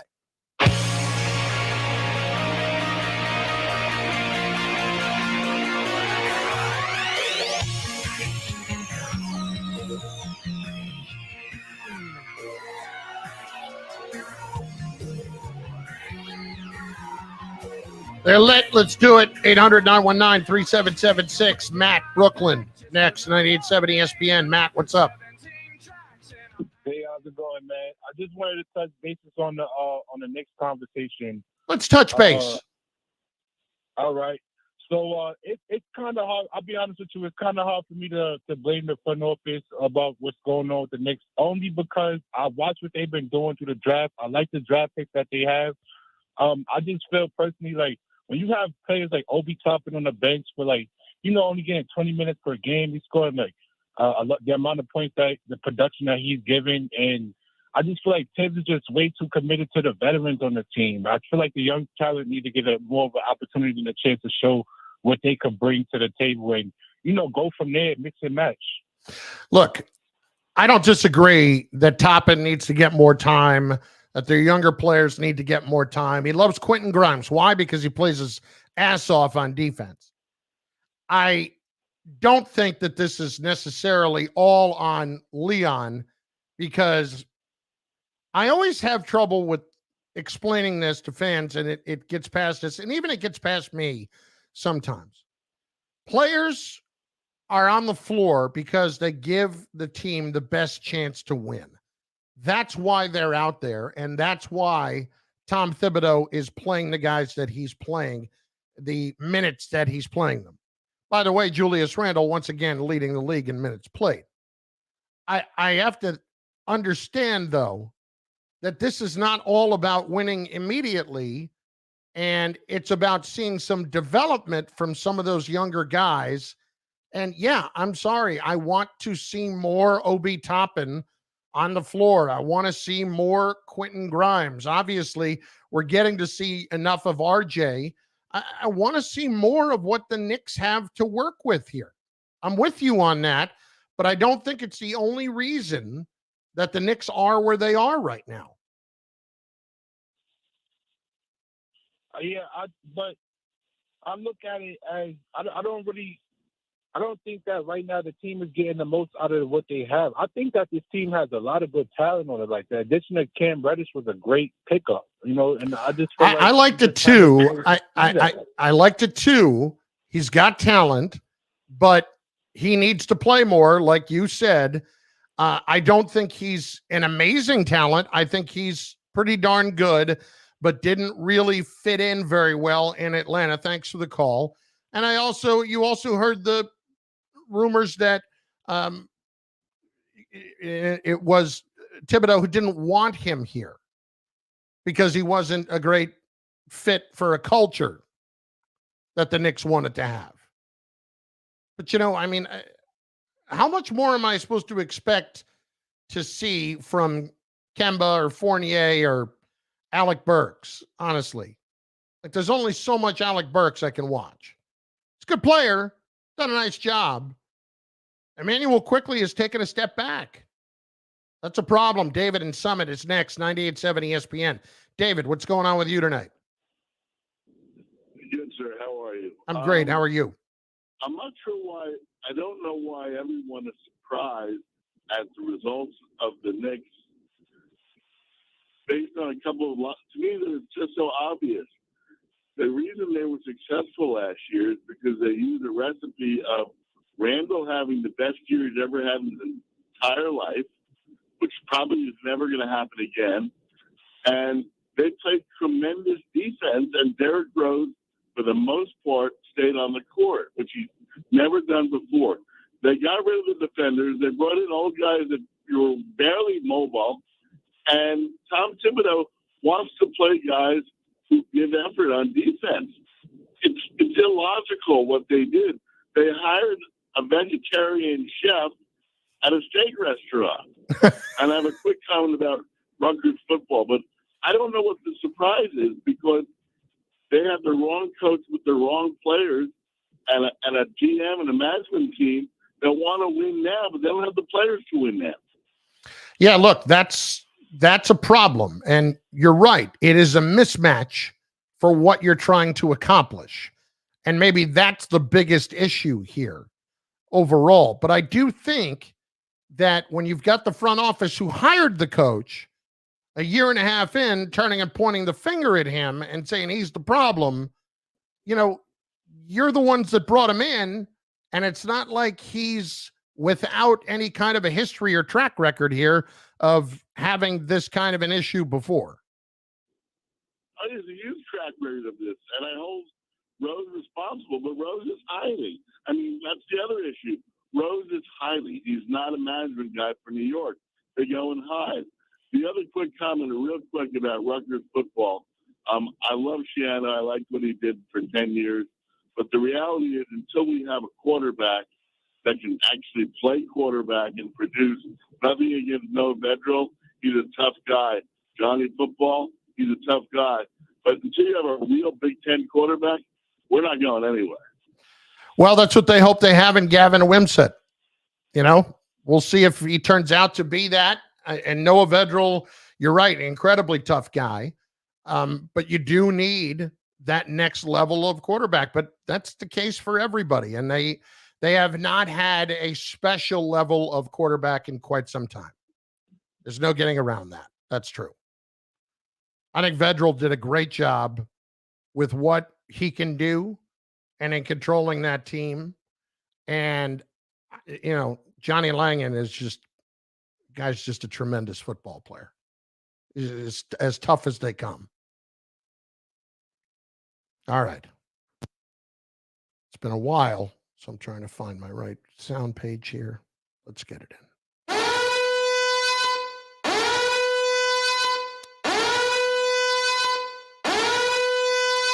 Richard in Manhattan. Hello, Richard. Chris, the other night, Rutgers was a 12.5-point underdog to Purdue. They beat them in December. They won 4 straight games against ranked opponents. I thought that was the safest bet in the world, and did win the bet, but very close. No, but Richard, it was honestly not all that surprising for a couple of reasons. Number one, their best player was a game time decision with Harper, and Ron Harper, but he did end up playing. And secondly, Purdue is exceptionally good at home, and they are still the number 5 team in the country. Yes, Rutgers had beaten them earlier in the year. It was on a buzzer beater at Rutgers, where they are exceptionally difficult to beat. Chris, Emile Francis died, 95 years old. Yeah. Now, I would say, in my remembrance, I don't ever remember in New York, at the 4 big sports, New York sports figure, coach or manager living to 95 years old. That's pretty amazing. Honestly, I didn't even know he was still living, that guy, 95. But one thing about Emile Francis, he brought hockey to New York, I'm telling you. In the early 60s, the Rangers and Bruins never made the playoffs. So they played the 6 teams, and it was always Detroit, Chicago, Montreal, and Toronto in the playoffs. Francis came in 65, 66. That year they didn't make the playoffs. Following year, they made the playoffs 9 straight seasons. And I'm telling you, Chris, in the mid-60s till, I'd say, late 60s, hockey in New York was bigger than basketball. Oh, very And true. Very true. And not that I lived it, but my father, who was a huge, huge hockey fan, really loved going to the games. Used to take my mother to the games all the time. It was great. And he was the show. He brought Rattel and all those guys, Park and Gilbert together, but he didn't want to make one bad mistake. And in 75, he traded Eddie Giacomin, very popular goaltender, traded him to the Detroit Red Wings, and 2 days later, they're playing Detroit at the Garden. And the fans were going wild, rooting for Detroit. Giacomin is in the goal for Detroit, and he's crying. And they won. Detroit won, and all the fans were going wild. All right, that's that. Now, as far as the 75 best players, Chris, I've been watching NBA basketball since '62. I would have been perfect to do this, but I would have done this analytically. And I would have had to sit down with other people, but I would have had this format. You cannot compare Hal Greer to Damian Lillard. You can't compare Bob McAdoo to Tracy McGrady. You cannot compare Wes Unseld to Dwight Howard. You just can't do this. You can't go from different periods of time. You cannot do that. So you have to compare guys amongst their peers. The way I would have done it was this. The league started in 46. From 46 to 59 would be one period. Then I'd go 10 straight periods, 6 straight periods after that, from 1960 to 69, from 1970 to 79. Each 10 years after that. Okay. The first period from 46 to 59, 9 players I would take. The next 6 periods, 11 players each. So that would give you 66 with the 9, 75. And that's how you would do it. So your first period from 46 to 59 would be George Mikan. But Richard, we can't go through the whole list here. Thanks for the call. The point, I know what you're trying to say. You cannot compare the game now to the game then. But when they're doing a list like this, what do they want out of that? They want fans talking about it. They want fans talking about who's on it and who's not. And why is this guy on it, but that guy's not? That's why it's there. They're honoring the 75 greats of the 75 years of the league, but they also want the fan interest and the debate because they want people talking about it to bring in more interest and to accentuate so many more of the stars of today that are still active that fans will get a chance to see. That's the other part. Richard, they want people to come and watch the stars and to watch them on TV, and they want to continue to drive that point home. That's why you have more and more of the guys who are still active that are on that list. You can argue that Damian Lillard shouldn't be on that list, but he's on that list for a reason. He's still a great player who's active today, who you can still see play. So look, you can go through all of that you want. I get it. You can do it your way. The NBA wasn't going to do it another way. Brian Mungie, I'm going to bring you in for a second. Let's pull back the curtain. Let's give everybody what the background opinion would be. Okay. On Richard and how long, if I had just let him go, how long would he have gone in this particular instance without shutting up? Ooh. Because he looked like, it sounded like he was going to go off and give me a list in each one of his periods. I want to say a good 10 minutes, probably. That's Richard, though. I could see he was definitely going more than 5. Who else is with us tonight? It's the new guy here today. It's Will Pesic. Will Pesic, new guy. How long would Richard have gone? I know you're new. I know your perspective is a fresh one. It may not have as much context as we would hope in a situation like this, but from your knowledge of Richard in Manhattan, what would have been the over-under number? If you were a sports book, what would have been the over on if you were FanDuel and you were to set an over-under line on straight minutes that Richard would have talked right there had I let him go? What would it have been? Well, I answered the phone. He was still on hold from the time Michael and Peter were on. So I said, okay, so he's been on hold for 2 hours. Yes, he has. Okay. And he was talking my ear off when I was screening his phone call. And I said, save it for the show. And he just kept going. Now, so if I had to set an over under, I would say probably 10, 15 minutes. Yeah. Yeah. I mean, I think it's a healthy 8.5, if I'm going to be fair. If I was setting that line, I like to think every once in a while I might have an idea about how to set a line on a sporting event or something like this. Like when it comes to this kind of thing, like how many times does Spike get a compliment, me or somebody at the station in a phone call? Over under is always 2.5 to 3. Yeah. Right. Yeah. And it's lovely. Don't get me wrong. But honestly, Richard in that spot, our program director, Ryan Hurley, chimes in and says his number would have been 12.5, which I put that a little heavy. That might bring in some action the other way. That might be because you at one point would ask your opinion. Here's a great point from PJ Mullen, who is running our video stream, which, by the way, I have not plugged enough tonight. It is back up and running on ESPN, ESPN 98.7's Twitter handle, and on ESPN New York's Facebook page. Longest hit songs in U.S. history. Taylor Swift's All Too Well, the 10-minute, 13-second version. Would it have been over under that? I probably would have gone slightly under that. I don't know. Ryan also makes another excellent point. What we really should have done is just brought the pot down without him knowing and just kind of kept going back to see if he was still talking. Oh, wow. That would have been amazing. Yeah. That would have been.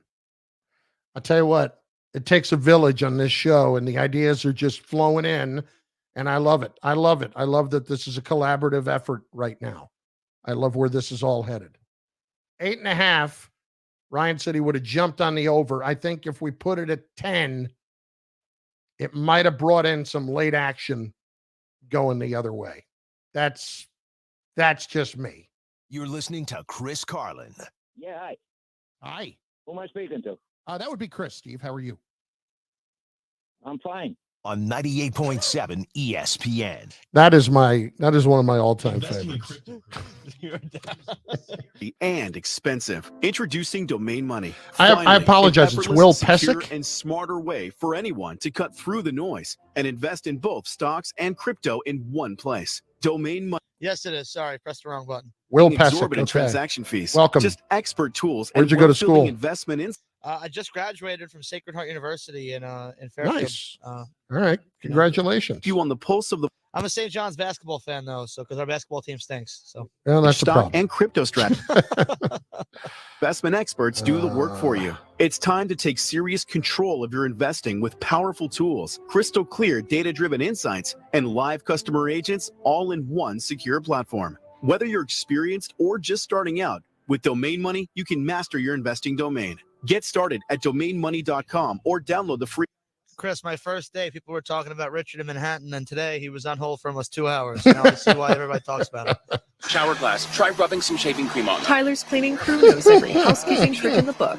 Handling timesheet. His first Richard experience. And that's only my 4th day, so he's been on 3 times out of my 4 times here. Right? Indeed can help them hire great Of course people he has. fast. I need Indeed. Apparently, he's a dentist because on Saturday, Yes. he called Rothenberg, and I was with Ty, and he went to him, and he didn't answer. So We hung up on him. He calls back and he goes, "Sorry, I'm a dentist. I had to take a phone call." Let the physician determine. Yeah, I knew he was a dentist. Required. See website for full I details. would not want him Dealing anywhere with ED near my is teeth. difficult enough, but the pressure of not satisfying your partner makes it even worse. ED can be tough on a relationship, but at HIMSS, you can contact a medical provider online and, if appropriate, get the prescription medication that treats ED at affordable prices. HIMSS ED medication has the same active ingredients as Viagra, but because it's generic, you pay 90% less. That's right, 90% less. A whole month's supply is just $30, and it's sent right to your home for free in discreet packaging. HIMSS offers the same medication you'd get from your doctor, but without the copay, expensive appointments, or awkward face-to-face conversations. And with HIMSS, every online visit is free, and your relationship right back on track. For a free online consultation, go to forhims.com/joy. That's forhims.com/joy for your free visit. forhims.com/joy. The Michael K. Show is on. Curry pulls for three and nailed it again. His 16th, 48 points. Watching Curry do that actually gave you goosebumps. I was watching the entire game with my son. And when he hit one after the other, Charlie kept jumping up and down and waving his arms. He can't miss. Dad, he can't miss. And that brought me joy to see that through his eyes. All right, coming back here. Show weekdays at 3 on 98.7 ESPN.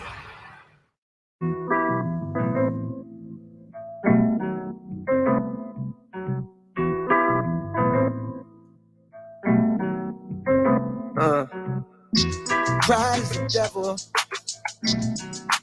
Think it got a hold on me. Pride is the devil. It left so many R.I.P. Pride is the devil. Spencer in Long Island has his own thoughts on how long Richard would have gone had we just allowed him to have the rest of the show. Spencer, opine away, if you will, your thoughts. I am putting all the free money earned from DraftKings and FanDuels and Caesars and Wynn since sports betting has been legal in New York State on Richard taking the rest of the show. I really think you guys played that wrong. I think you could have. The rest of the show. You could have kicked your feet up and hung out. I think you could have kicked your feet up and hung out. Some would argue I'm doing that already. Real quick, you had a caller a few ago that mentioned about liking what Leon Rose in the front office has done with the draft, and I got to be honest with you, this is not a negative towards Obi Toppin or any of those guys. Did not feel a need in the draft, past few drafts at all. Did not feel need. There were players out there that fit the Knicks better than what we got. We were all just screaming and yelling about why they didn't trade for Tyrese Halliburton. What we should have been screaming and yelling about is why they didn't draft him. That's exactly what I'm talking about there. You had the shot to get the man in the first place.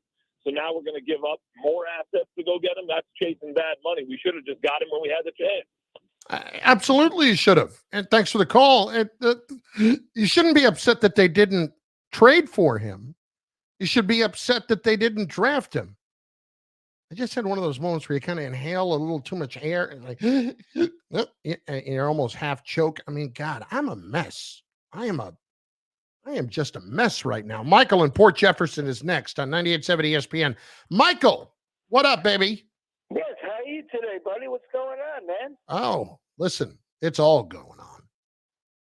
All right, I got a trade proposal for the Knicks. I think it's can't wait. Get a quick fix.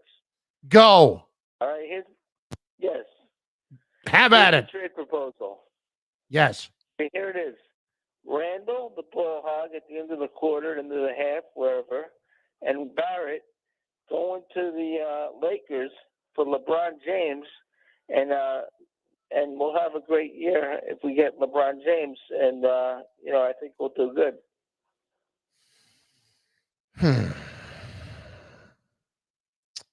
What do I think about that? Michael, I'm going to let you go. I'm going to appreciate you checking in on that thought. And I'm going to say Bing bong. I'm going to say no. Oh my God, no. No. Please don't. Randall and RJ Barrett for LeBron. You got an idea for a TikTok video? Yeah, no kidding. I haven't done any in a while. I really need to start writing these down during the show, because when these ideas, they're all in the air. And for me, they just disappear. Like my brain is just one big sieve. Nick, what was his name? I don't even remember his name. It doesn't matter. I don't mean to be disrespectful, but I'm being disrespectful. Didn't matter. No. As far as LeBron and the Knicks, the thought process that involves that really has more to do with whether Bronny ends up here based on some of the stuff that we heard from LeBron over the weekend. And frankly, I think our friend LeBron has gone round the bend. And I'll tell you what I'm talking about next. You're listening to Chris Carlin. You ever see a guy eat an 8-pound shepherd's pie? On 98.7 ESPN. 98.7 Hennessy celebrate Black History Month.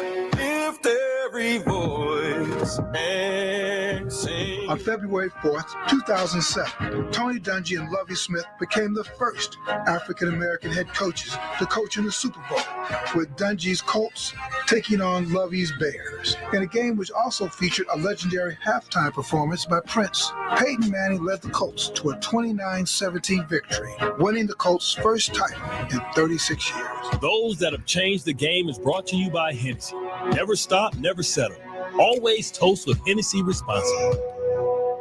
PSE&G offers energy-saving programs and products for your home, your workplace, and everywhere in between.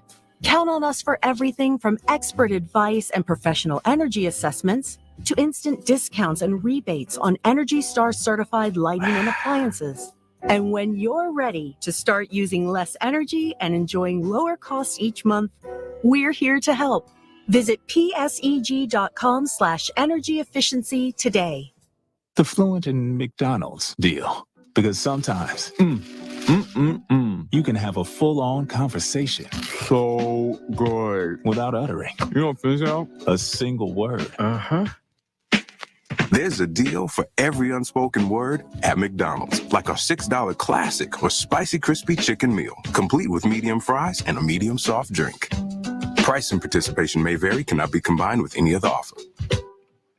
Ba-da-ba-ba-ba. Attention investors, how would you like to get a check with secure double-digit returns in as little as 21 days? Tax Lien Code is going to expose one of the best-kept secrets in real estate investing in their free 20-minute Kickstart video. Text the word SAFE, S-A-F-E, to 26022 now and let their free video show you how to earn government-backed returns up to 25% with as little as $50, or how to invest in tax-delinquent homes that are 50% off market value. Plus, see how you can access Tax Lien Code's private inventory and money partners that can help you start investing immediately. The time is now to become a tax lien investor with inventory surging. Text SAFE to 26022 to get Coming back in 20.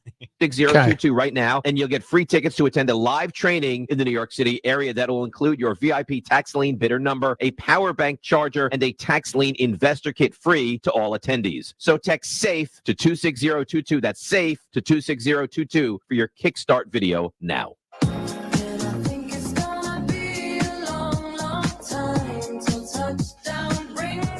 Honestly, you listen to some of what LeBron said over the weekend, and you're just kind of wondering where he is here. Carlin, 98.7 ESPN, 800-919-3776. Lines are open. We will get to more calls in just a second, but light them up right now, because the caller just a moment ago did bring up LeBron to the Knicks, right? Well, that's in the case of how he talked about it. That's not going to happen. But there is one instance coming out of the weekend where you see that it could potentially happen, and that is if the Knicks actually drafted Bronny in 2 years. His son, who is 17 now, when he turns 19, will be eligible for the draft. That would be 2024. Could potentially be I don't know if he's going to be a first-round pick. Who knows? Right now, he is ranked as the 43rd top prospect in the class of 2023 coming out of high school. So whether he goes to college or whether he goes into the G League, however he does it, it's going to be interesting to see how that plays out. And actually, how good of a player is he? Is he a second-round pick type player? What is he? But LeBron said over the weekend, I'm going to play my last year in the league wherever Bronny is in his first year in the league. And this was the discussion this morning on Keyshawn, J. Will, and Max between Max Kellerman and Jay Williams. I would love to see it happen just because I think it would be something very much so that the Knicks would do in LeBron James' last year of his career. I don't think that's what the Knicks should do. No, not at all. This to me is you got to burn a draft pick on a guy who's not worth the pick, and then you got to get a guy in his last year who's probably not going to be as good anymore. But also like a high draft pick. Yeah. Like people are sitting there, the Knicks have those. Don't worry about that. I know what you're saying, but I'm saying like you're burning like a potential look. Realistically, guys, if you're telling me that LeBron James is willing to leave his situation and play one last year with his son, think about the visibility. Think about the economics around what that would do for a franchise. That franchise would be the most watched franchise in all sports. So the value that he brings to a franchise. So not just about burning a first round pick, that's a good lottery pick potentially that you will be burning. Yeah, look, that is the answer to the question, should the Knicks draft Bronny to get LeBron to come and play for a year? And the answer to that is, of course, the big fat no. Unless Bronny is going to be a good player or a great player and he is worthy of the pick, then no, you would not do that just to get 1 year out of LeBron. And we're 2 years away from knowing just how good he is in relation to the other prospects for the 2024 NBA draft. But LeBron also talked about going home to Cleveland and how special that was and wouldn't rule out going to play there again. He also went out of his way to really credit Sam Presti, the Oklahoma City GM, for all the great talent that he has drafted over the years and all he's done in terms of his trades and loading up his team with picks to try to position them well for the future. Some took that as a shot at Rob Pelinka.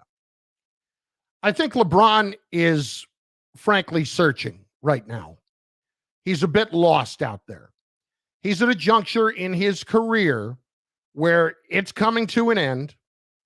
He has just seen what he thought was a grand plan with the Lakers completely fall apart very quickly on him.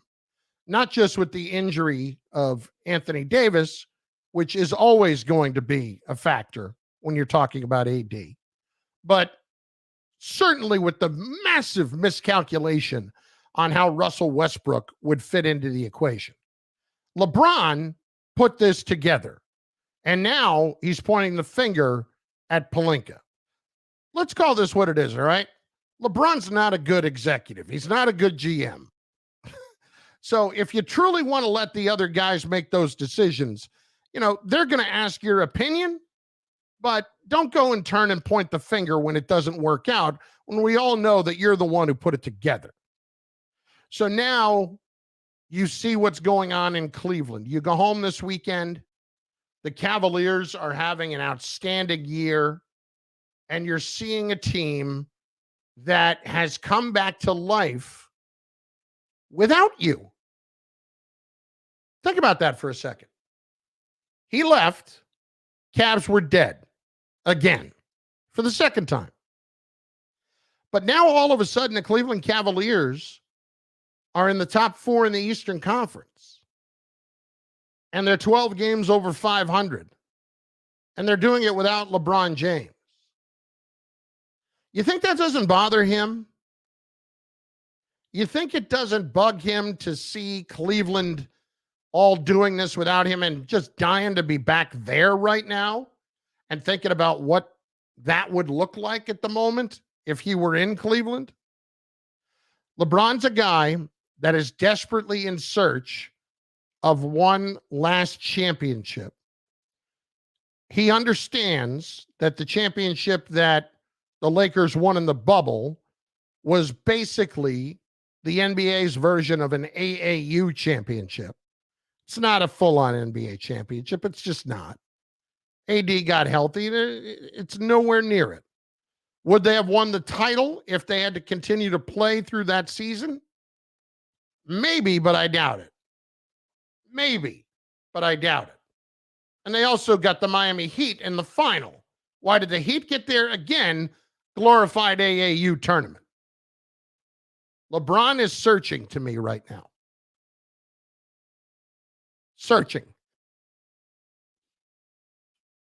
And I think in a lot of ways coming to terms with his own basketball mortality and figuring that there are 2 years left, what's the best way for me to get a championship? By the way, just to bring it all full circle, that's not going to be with the Knicks. Joey in Long Island is next on 98.7 ESPN. Joey, what's going on? Carlin, long-time listener, first-time caller. Joey, where the hell have you been? Where the hell have you been, Joey? Listen, I think the RJ Barrett thing, this is the problem. The Knicks need a player on their roster with real upside. RJ Barrett's a good player. He's a nice, solid player. He's not going to be a multi-time all-star. And that's the player that the Knicks would have to build around. So Randall overachieved last year. I mean, it was the reason why he was on his third team by then. We kind of know who he is by now. The Knicks need to do whatever they can this summer to get a kid there with real upside. Maybe they hit up Presti in OKC, but maybe Fox. I mean, Fox is good, but I think Shea Gilgeous is a little better. But the Knicks need a player with real upside. And until then, I mean, you can't build around a player that's not going to be great. The guy before him, before R.J. Barrett was drafted, John Morant, he's an MVP candidate this year. The guy who went 2 spots before him has already been to an All-Star game. I think that's what the Knicks got to do this summer. And look, I mean, Kendrick Perkins is killing them for not taking Darius Garland. You know, honestly, I think. Well, the thing about Garland is there were a lot of questions with him coming out. I mean, he didn't even play a full year of college. So, great. The point is that there's criticism around the whole thing. I think where your point is valid is building around RJ as a centerpiece is not what you want to do. And thanks for the call. Building around RJ as a potential number 2, a good number 2, is not a bad way to go. I think he's got that potential. I think RJ could be a very good number 2. Not the same kind of player, but could RJ be Chris Middleton or better? Yeah, I think he probably could. But you got Giannis there. Those are the type players that you have to build around. Eli in Washingtonville is next, 98.7 ESPN. Eli. Hey, Chris, long time no speak, man. Listen, I'll make 2 points. One with the Knicks and then one on LeBron. The Knicks, listen, what I always call your show last year and said that general management is a lost art in New York City right now. And the Knicks are at the top of that hill. Now, first of all, they don't have scouts. They don't know how to pick talent to fill in their needs. They needed a point guard for the last 20 years. And what do? Obi Toppin, all these other guys that supposedly they're going to be big stars.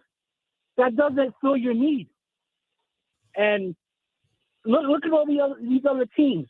Cleveland, like you just mentioned. They lost LeBron James twice. And twice they were able to build a team without him. Utah Jazz, another team that was in the bottom, built up from the ground up. The Golden State Warriors before the Splash Brothers. All these teams have one thing in common. We recognize talent and their general management fulfills the needs that the team needs. Now, the Knicks brought in these 2 guys, and they don't know how to build the team. And you bring in Thibodeau, and now you want to play Thibodeau for a roster that you created. So it's that's a general management problem. I couldn't agree with you more right now, Eli, and thanks for the call. And now you've got those guys pointing fingers at one another. They did not draft R.J. Barrett. They drafted Obi Toppin. So you can't point to them and say, well, they did bring in Barrett. No. Have they helped develop him? Yeah, maybe there's something to that. Cam Reddish,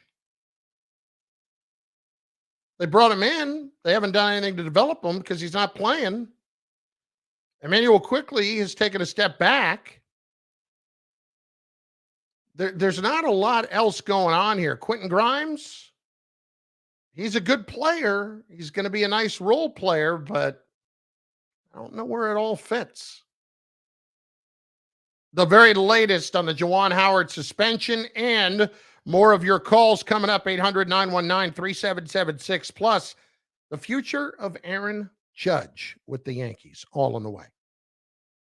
It's always streaming. You are down. ESPN Plus. Stream thousands of live events from the NHL, MLB, La Liga, and more.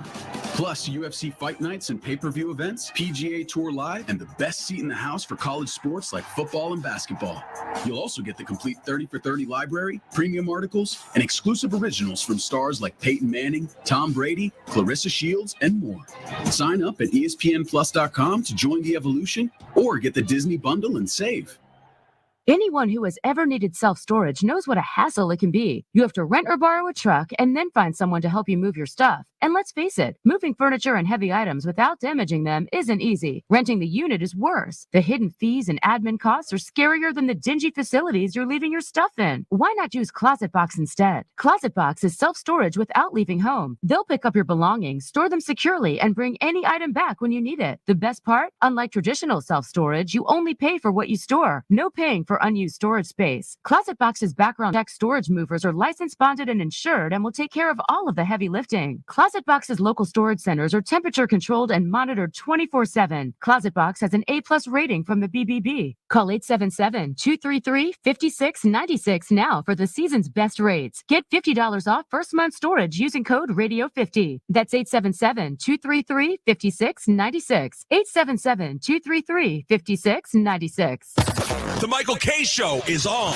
Curry pulls for three and nailed it again. His 16th, 48 points. Watching Curry do that actually gave you goosebumps. I was watching the entire game with my son. And when he hit one after the other, Charlie kept jumping up and down and waving his arms. He can't miss. Dad, he can't miss. And that brought me joy to see that through his eyes. Don't miss the Michael K. Show. Weekdays at 3 on 98.7 ESPN. This is SportsCenter. Hello there. I'm Mark Robbins with some breaking news at the ESPN Radio Sports Center. Michigan head basketball coach Juwan Howard has been suspended 5 games, the remainder of the Wolverines' regular season, fined $40,000 for his involvement in an incident Sunday in which he took a swipe at a Wisconsin assistant coach during the handshake after a game against the Badgers. Wisconsin head coach Greg Gard has been fined $10,000 for his role. 2 Michigan players, Terrence Williams and Moussa Diabate, along with Wisconsin's Jacoby Neath, have all been suspended 1 game each. All 3 appear to have thrown punches in the melee. ESPN college basketball analyst LaFonso Ellis says the punishment is appropriate. I love the decision, and I thought it fits what happened. Again, had it been isolated to the 2 of them just arguing, no altercation, fine. I wouldn't have expected a suspension at all. But as soon as you wind up and you make contact with someone, I thought it should have a level of severity, and this is exactly the way I thought it should play. That's LaFonso Ellis on ESPN Television's Sports Center. We've got an upset alert for top 25 team number 22, Ohio State, trailing at home to Indiana 59-55 with a little more than 4 minutes remaining. Major League Baseball and the Players Union met for 5 hours today, but made little progress in getting a new collective bargaining agreement, ending the lockout. Major economic issues such as competitive balance tax, minimum salaries, and revenue sharing were not discussed today.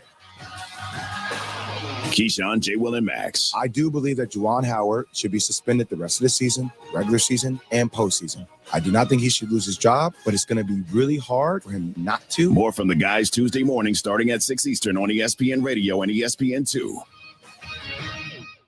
Change the way you wake up and do it with Rick and Dave. DiPietro and Rothenberg. Weekday mornings from 5 to 8 a.m. WEPN FM, New York.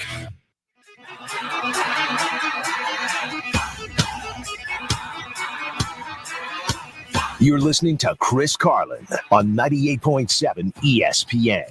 I don't love how this suspension played out, to tell you the truth. I'm disappointed a little bit, but not maybe for the reason that you think. Carlin, 98.7 ESPN at 800-919-3776. Also on Twitter, don't forget, it is at Chris Carlin, and on Instagram and, of course, TikTok, that guy Carlin. We will also invite you to watch the show on our different social platforms that we are airing the video of the show right now. That's on my Twitter, at Chris Carlin. That's over on the ESPN 98.7's Twitter. It's on YouTube. It's on the 98.7 ESPN New York's Facebook page. It's all over the place, wherever you want to see it, because I am a visual presence that should not be missed. Juwan Howard got 5 games for his role yesterday in the melee between Wisconsin and Michigan at the end of the game. That was really started by Juwan Howard. Now, Greg Gard, the Wisconsin head coach, walked past Howard, or was starting to walk by Howard and shake his hand when Howard said, "I'm going to remember that blank." And of course, this was his side of exactly how all of that went down. Well, basically, I addressed with the head coach that I will remember that because of that timeout, and for someone to touch me, and I think that was very uncalled for them to touch you, as we were verbalizing and communicating with one another. So that's what ended up happening. That's what escalated. See, that's what escalated. Okay. There are a few aspects of this. To get upset about what happened at the end of the game when Michigan's team was pressing and then Wisconsin calls a timeout and it's a 15-point game, that's silly to begin with. But Juwan Howard got upset about it, pulled his mask out as he's walking by Greg Gard and says, "We're not going to forget that blank."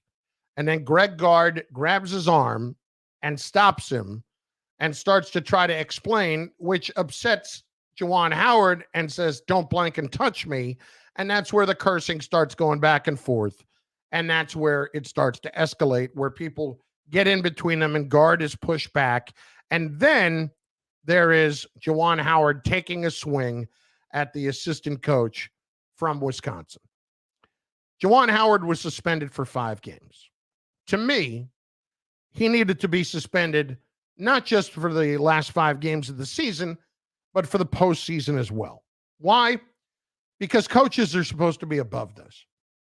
Coaches demand that players handle themselves properly when the situation is in the most chaos. They want their players to be comfortable in chaos and not to lose their heads. And then when you preach that and you do it yourself, it is a horrible example. And you cannot be honestly expected to have your word taken seriously when you talk about that.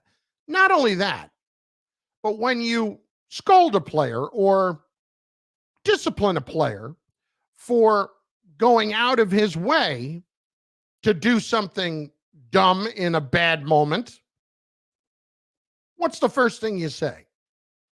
You cost your teammates there. You hurt your teammates there. Well, the coach hurt his team there.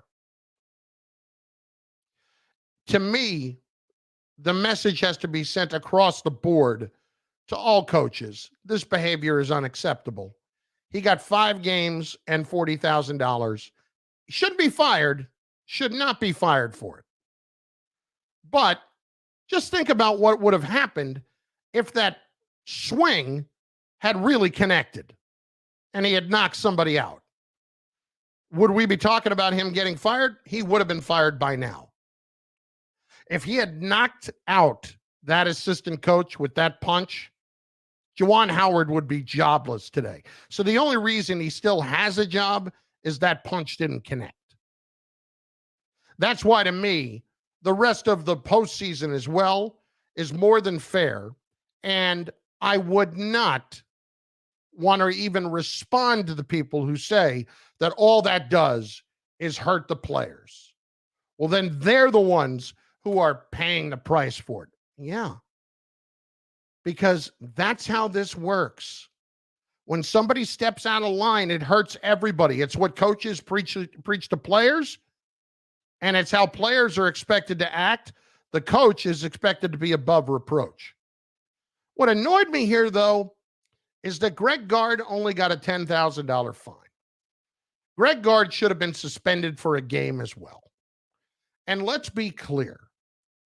Greg Gard, by stopping Juwan Howard, who was trying to just walk past him as he said, I'm going to remember that blank, tried to keep going by grabbing Howard by the arm and putting his hand at the bottom of his chest to try to stop him, even if he's trying to explain himself, escalates the situation. You need to know better there. When you stop and you put your hands on a coach after he's just said something like that to you, do you think you're really going to get a rational explanation into him? Do you think a rational conversation is going to happen at that point? Of course not. Then it turns into don't blank and touch me, blank you, no blank you, no blank you. People are between you. And then the next thing you know, you're taking a swing at somebody. Greg Gard escalated that situation. And don't pretend like he didn't. And then after the game, both coaches doubled down on what happened. Didn't apologize. Didn't at all act embarrassed for what had happened. And Greg Gard, in essence, called Juwan Howard stupid. Because he said, well, maybe he didn't know the rule. Well, Juwan Howard's played in the NBA for how long? And he's been a coach for how long? Basketball's been the guy's entire life. Maybe he didn't know the rule. You're calling him stupid. And all the Big Ten does is give him a $10,000 fine? No. Greg Gard's players, by watching that tape, see that their coach was part of the problem there. Their coach could have diffused it by just letting it go and calling Juwan Howard later if he wanted to explain himself in a calm and rational manner. Nothing calm and rational is going to happen when somebody's heated right after a game. Greg Gard knows this. He escalated that situation. That's on him. So while Howard should get the most severe punishment of all, Gard to go basically unscathed here, that's dead wrong. That's dead wrong. And then one last thing. There is the dumbass in the background for Wisconsin who I believe to be, I'm not certain of it, but by looking at Wisconsin's webpage, I believe him to be the strength and conditioning coach, but he is a member of the Wisconsin staff, and he waves goodbye to the Michigan bench on his way out and does the Degeneration X crotch point. That idiot needs to be fired immediately. And you might say, why? Wait a minute. Why isn't Howard fired? Why isn't he fired? No. This is an assistant coach who is expected to show class and represent his institution well, and there is nothing excusable about what that moron did wearing a Wisconsin shirt. And he should have been fired immediately if he wasn't fired today. I don't know who he is on their staff. I believe him to be their strength and conditioning coach, but that dude should have been out immediately. 800-919-3776, 800-919-ESPN. We are going to get to Aaron Judge and his future in just a bit, and a curious statement out of the Giants this weekend that I really want to get your take on. I think it was taken somewhat out of context, but it's still a little bit bothersome. It's Carlin What'd you do? on 98.7 ESPN. Dave Rothenberg with you here to tell you about my friends at Bathfitter. Now, they All right, you are down. to a shower, did a great job. With only one installer in my home, the process was amazing and no demolition, which keeps the cost down. Bathfitter is a permanent solution done in as little as just 1 day, plus a lifetime guarantee for as long as you own your home. Join the 2 million happy customers like me and design your bath online at bathfitterdesign.com. Right now, you'll get 0% interest, so start designing yours today at bathfitterdesign.com. There's only one Bathfitter. The ongoing breakfast debate deal. There are 3 schools of thought about dipping your McDonald's breakfast in ketchup. The first is that it enhances it. The second is that it doesn't. And the third is that it's just exciting to have an excuse to try more than one breakfast sandwich. I hit the spot. Enjoy a sausage McMuffin with egg, bacon, egg, and cheese McGriddles, bacon, egg, and cheese biscuit, or chicken McGriddles. Mix and match any two for just $5. Price and participation may vary. Single item at regular price cannot be combined with any other offer. Ba-da-ba-ba-ba. If you have ever thought about remodeling your bathroom but were worried it would take too long or cost too much, then stop worrying. Right now, Jacuzzi Bath Remodel has designed a collection of high-quality custom products and perfected the one-day remodeling experience so you can enjoy your new bathroom faster than ever before. It's a worry-free bath remodel from the most trusted brand name in the business, Jacuzzi. A jacuzzi bath system fits in your existing tub space. It's a no-mess installation with an amazing style selection, factory-certified installers, and a limited lifetime warranty. Call 800-717-4599. That's 800-717-4599 right now and get 50% off installations with no interest and no payments for 12 months. Replace that old bathtub today with a walk-in shower for a safer bathing experience. If you have lived in your home for over 15 years, it's time to remodel your bathroom. For a virtual or in-home appointment, call 800-717-4599. That's 800-717-4599. 800-717-4599. Hey, New York. Come get some. This is Peter Rosenberg for Security Dodge, and if it hasn't been got yet, now is the time to go get it. Right now, Security Dodge is coming to you with a double spotlight deal. That's right. You choose between a new 2021 Jeep Grand Cherokee or a new 2021 Dodge Durango. RT all-wheel drive. This is the best deal in the market. No money down, 39-month lease for $499 a month. You choose Grand Cherokee or Durango with over 75 ready to roll right now. Go to securitydodge.com for complete program details. Security Dodge is home to the absolute. All right, Chris, coming back in 30. Get some. And always feature the absolute best-in-class, no-money-down leases around. And don't forget about the huge selection of certified pre-owned. Shop 24/7 at securitydodge.com. Security Dodge, your local top 5 dealer in the country. And they sell more because they sell for less. Again, you choose between a new 2021 Jeep Grand Cherokee or a new 2021 Dodge Durango. RT all-wheel drive. No money down, 39-month lease for $499 a month. Over 75 to choose from during their President's Day event. Come get some.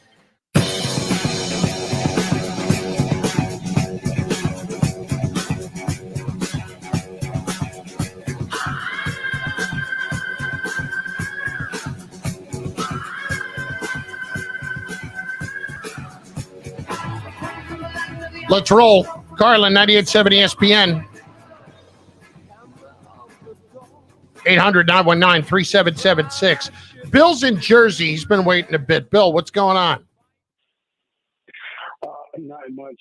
Enjoying your program. I just got a couple of things that just from listening to you that I kind of agree and I disagree. LeBron should not come to New York where he's an old man with his son. We don't need that. No. However, if we're going to kill LeBron for this past, the no trade and stuff like that, then we also got to give him credit for building 4 championships. Like, it's got to be the opposite also. And if he does have the power to get Westbrook, then why did he have the power to get rid of him? You know what I mean? Like it can't just be one way, just so like it could fit our narrative. No, I understand that, but LeBron can't. In that instance, I think he wanted to get rid of him, but they couldn't get rid of him. Like, who was going to take him at that point? Well, I think what happened was that they were trying to get John Wall. No, if I'm not mistaken. Well, what it was going to be, the only one that I heard was possible was John Wall for Westbrook and a 1. And I don't think that they were going to do that. I don't think that Houston was going to do that. And I don't think that the Lakers, that would have been any much better for them. Right. But, the whole point is obviously if he does have the power, if he's basically the GM in that, with the Lakers, then he should have had the power then to get rid of him also. Okay, so if we're going to give him It's not about power. He had the power to get rid of him. He can't make another team take his problem. But they had it. They had the Westbrook. They had it for Houston. That's what I'm trying to say. No, they didn't have that deal done. That deal was not done by any stretch, Bill. Thanks for the call. I think LeBron probably would have tried to do that deal if it was done, but the Lakers didn't want to give up a first-round pick as well, and he's annoyed at Pelinka because of this. LeBron, to say that he had the power to get rid of him is accurate, but you can't make somebody else make a deal that makes sense for you either. Neil in Jersey is next on 98.7 ESPN. Neil, what's going on? Yeah, man. I'm just piggybacking off that guy that was just on a while ago, because earlier I heard you talking about LeBron and also the bubble championship that he won, saying that it's pretty much not a legit championship. Pretty much everybody played under the same circumstances, and he made it to the final along with the Miami Heat. You cannot discredit any team for getting to the But they had 2 months off to get Anthony. But no. Hang on a second. They had 2 months off to get Anthony Davis healthy. Everybody had the chance. The 2 months that Anthony Davis had, every team in the NBA got that 2 months. It's not just the Lakers or LeBron James got the 2 months. Every team got the same amount of time to get ready and get healthy. Everybody did. If they were still playing, do you think that if the season had gone on as normal, that the results would have been exactly the same? Why wouldn't it have been? Why would I think it wouldn't have been?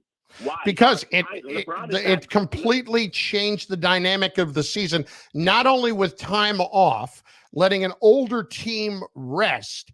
And if they had an opportunity or they hadn't had the opportunity to rest, they would not have been nearly as fresh at the end of the year and have a chance to win a championship where they don't even have to travel.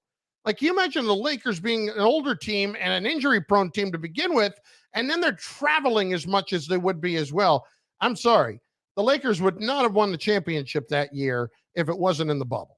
Would not have happened. You are looking into the future. You are looking into the future as if you know what would have happened into the future. As I said, every team got the same opportunity to get healthy. No, but you don't get what I'm saying. The Lakers were an older team. They benefited from that more than anybody. It's not the same. It's not the same for every team when every team is not the same in age and injury situations and such. As an older team, when you have Alex Caruso, Carl Kuzma, Contavious Caldwell-Pope, and all those young guys. But the guys that were most important, Anthony Davis isn't even that old. He just needs to rest because he gets hurt all the time, and he was hurt. And LeBron needed the rest too. Thanks for the call.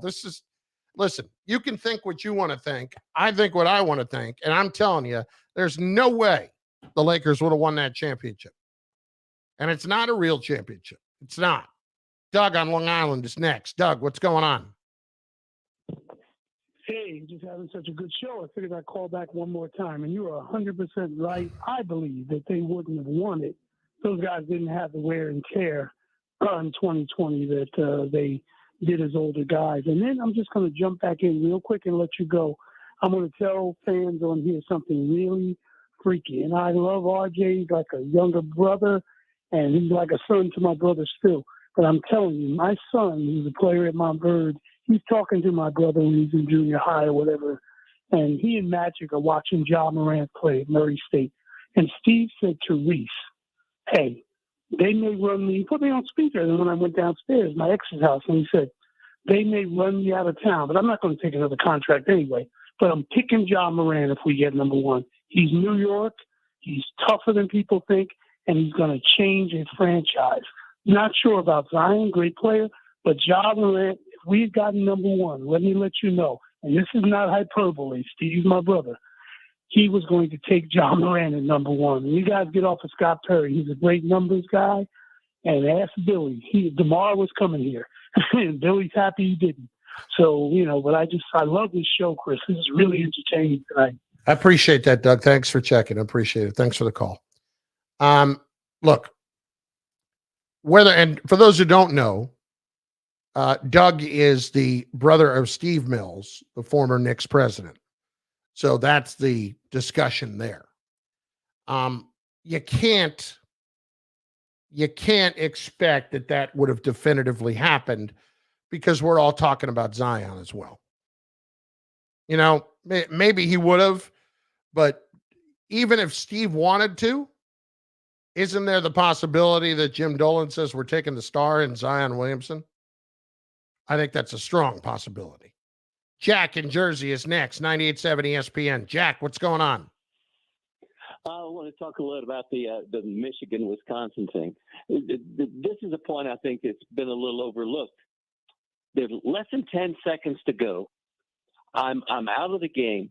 I have a full court press. I'm all over the ball. You're not letting me be gracious. We're playing on my court. I could walk it up and just let the clock expire. You're not letting me. You're all over me. Then the ball goes out of bounds. Am I going to call a timeout?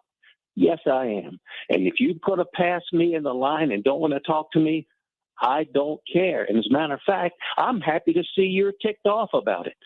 This reminds me of the time when in football, when Schiano was the coach of the Bucks, and somebody was trying to take a knee and he wouldn't let him, and sent the line in to try to knock the ball loose from the quarterback.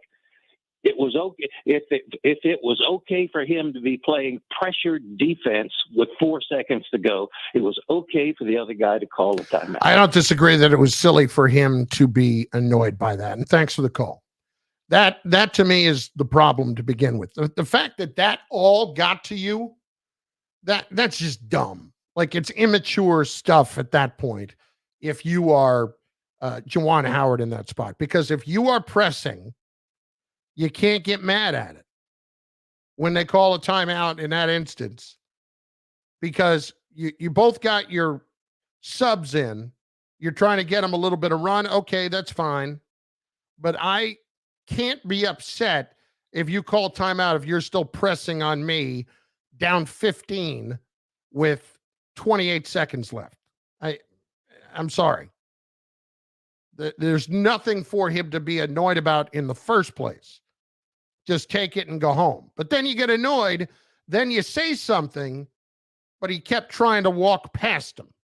Look, everybody is wrong in the whole incident. It started because Juwan Howard was annoyed about it. He was wrong to be annoyed about that. But everybody was wrong. And when I say that, I'm talking about the coaches. Listen to Jay Billis this morning from Keyshawn, J. Will, and Max. He was also on with Bart and I, but he really makes an awful lot of sense when you're talking about the coaches involved here. It should be no less than it would be for a player, because I tend to think that we would be shaking our fingers at players and saying that the adults in the room know better. And it was the adults in the room that started this. Now, the players are adults too. We tend to infantilize the players all the time in college sports, and they're adults. And some of them have their own children. But it was the coaches that acted like babies here. And I think the focus should be on the coaches. And if the sanctions are any less than it would be for a player, that would frost me a little bit. And notice that he's saying coaches, not coach, coaches. He held guard responsible for escalating that situation as well.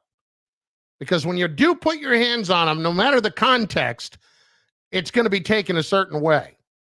And when you're a coach, you know that. It is an interesting question. Would a player in that same situation have gotten a heavier suspension? or thrown off a team. I think it obviously depends on the level of player if they would have gotten thrown off a team.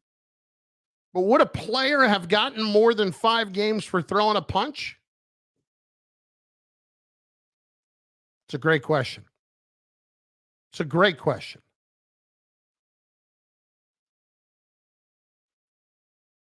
Honestly, I mean, look at other NCAA suspensions. Looking back at the Cincinnati Xavier one from about 10 years ago. Remember that ugly one? Cincinnati's Yancey Gates and Check and Boji were suspended for 6 games each, along with a couple of others. And I'm trying to see Xavier had a player get a 4-game suspension in this fight. Now, I don't remember the specifics of the fight themselves and who threw what punches, but I'm assuming that those 2 players from Cincinnati threw punches. And if that's the case, like that's silly that it wouldn't be more. Now, there was one other problem with this whole thing, and that was that the Big Ten was somewhat limited in what they could do themselves. They could actually, according to their own bylaws, only suspend the coach for 2 games. So that had to come from Michigan themselves, and it did. Michigan should have done better. Michigan should have suspended them for longer. And it's unfortunate that they did not, but here we are. I'll tell you, I'm truly bothered by the fact that Greg Gard got absolutely nothing here. I'm bothered that Howard didn't get the rest of the year, including the postseason, but Gard absolutely deserved to get a game because he did escalate that. He absolutely did. 800-919-3776. What is Aaron Judge's future? We're going to hear from him in just a moment. You're listening to Chris Carlin. Bacon is the meat of God. On 98.7 ESPN. This. All right, you're down, Chris. Pietro and Company. What the hell is that from Greeny? Well, What is did you that? hear Ricky that? Pietro and Company. Ricky Pietro and Company. When did that happen, and what is that about? I loved Greeny. He was my guy. Greeny did. Rick DiPietro and Company? What do you want, a show of 27? I'm not Company. You're the company, buddy. Ricky Pietro and Company. This is DiPietro and Company. So basically, I'm Dave Company. Morning Start with DiPietro and Rothenberg. Weekdays at 5 a.m. on 98.7 ESPN. Hi, guys. It's Andrew with Cityside Medical Clinic. Are you struggling with erectile dysfunction and sick of the pills? Well, we have a major medical breakthrough. The WAVE technology at Cityside Medical Clinic was tested by Cambridge University and the Cleveland Clinic, and the results are in.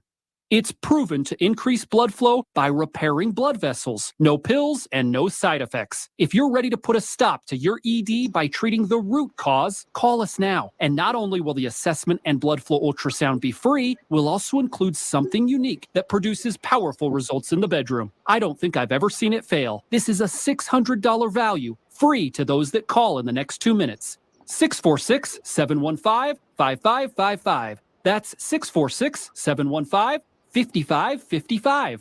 Guys, put a stop to your erectile dysfunction and get your love life back. Call Cityside Medical Clinic now to qualify. 646-715-5555. Turbo.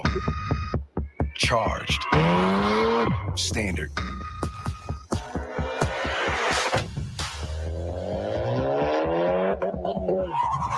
The new 2022 Acura RDX. Enough said. Acura. Precision crafted performance. Anyone who has ever needed self-storage knows what a hassle it can be. You have to rent or borrow a truck and then find someone to help you move your stuff. And let's face it, moving furniture and heavy items without damaging them isn't easy. Renting the unit is worse. The hidden fees and admin costs are scarier than the dingy facilities you're leaving your stuff in. Why not use Closet Box instead? Closet Box is self-storage without leaving home. They'll pick up your belongings, store them securely, and bring any item back when you need it. The best part? Unlike traditional self-storage, you only pay for what you store. No paying for unused storage space. Closet Box's background check storage movers are license bonded and insured and will take care of all of the heavy lifting. Closet Box's local storage centers are temperature controlled and monitored 24/7. Closet Box has an A+ rating from the BBB. Call 877-233-5696 now for the season's best rate. Coming back in a minute. $50 off first month storage using code radio50. That's 877-233-5696. 877-233-5696. 98.7 ESPN and Hennessy celebrate Black History Month. Lift every voice and sing. In 1991, the University of Michigan's Fab Five took the college basketball world by storm. The all-freshman starting lineup of Chris Webber, Jalen Rose, Juwan Howard, Jimmy King, and Ray Jackson became icons with their baggy shorts and exciting style of play. And 4 of the 5 players would play in the NBA. Those that have changed the game is brought to you by Hennessy. Never stop, never. All right, come back here. Taste toast with Hennessy responsibly. You want me, I want you, baby. My sugar boo, I'm levitating. The Milky Way, we're renegading. Yeah, yeah, yeah, yeah, yeah. I got you, moonlight. You're my starlight. I need you.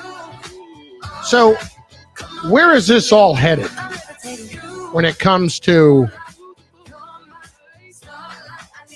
Aaron Judge and the Yankees? Carlin, 98.7 ESPN. So, you know by now that last week he appeared on the R2C2 podcast with Ryan Rucco and CC Sabathia and was asked about his future. But here is your refresher course, if you will, in what he had to say.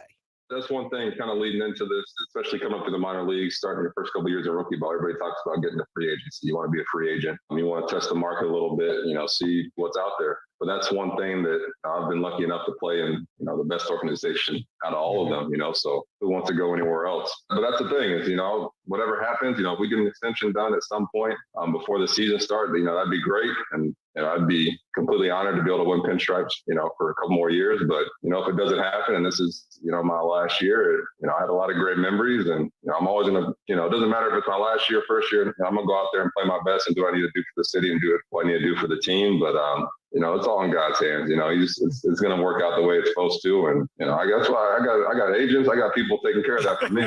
So I'm not even worried. So there it is. In there, the little nudge toward if we get a contract done before the season. So what does this contract look like? Aaron Judge is 29 years old right now. He's turning 30 at the end of April. And you're probably thinking that's somewhere around a 7-year deal. If Aaron Judge is hoping for 10, that's out the window. But maybe that's a 7-year deal at $35 million a year. What's that?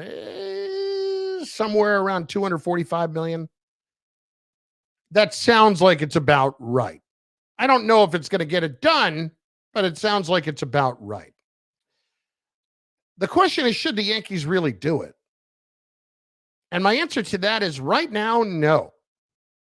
No. We've learned a couple of things about the Yankees of late.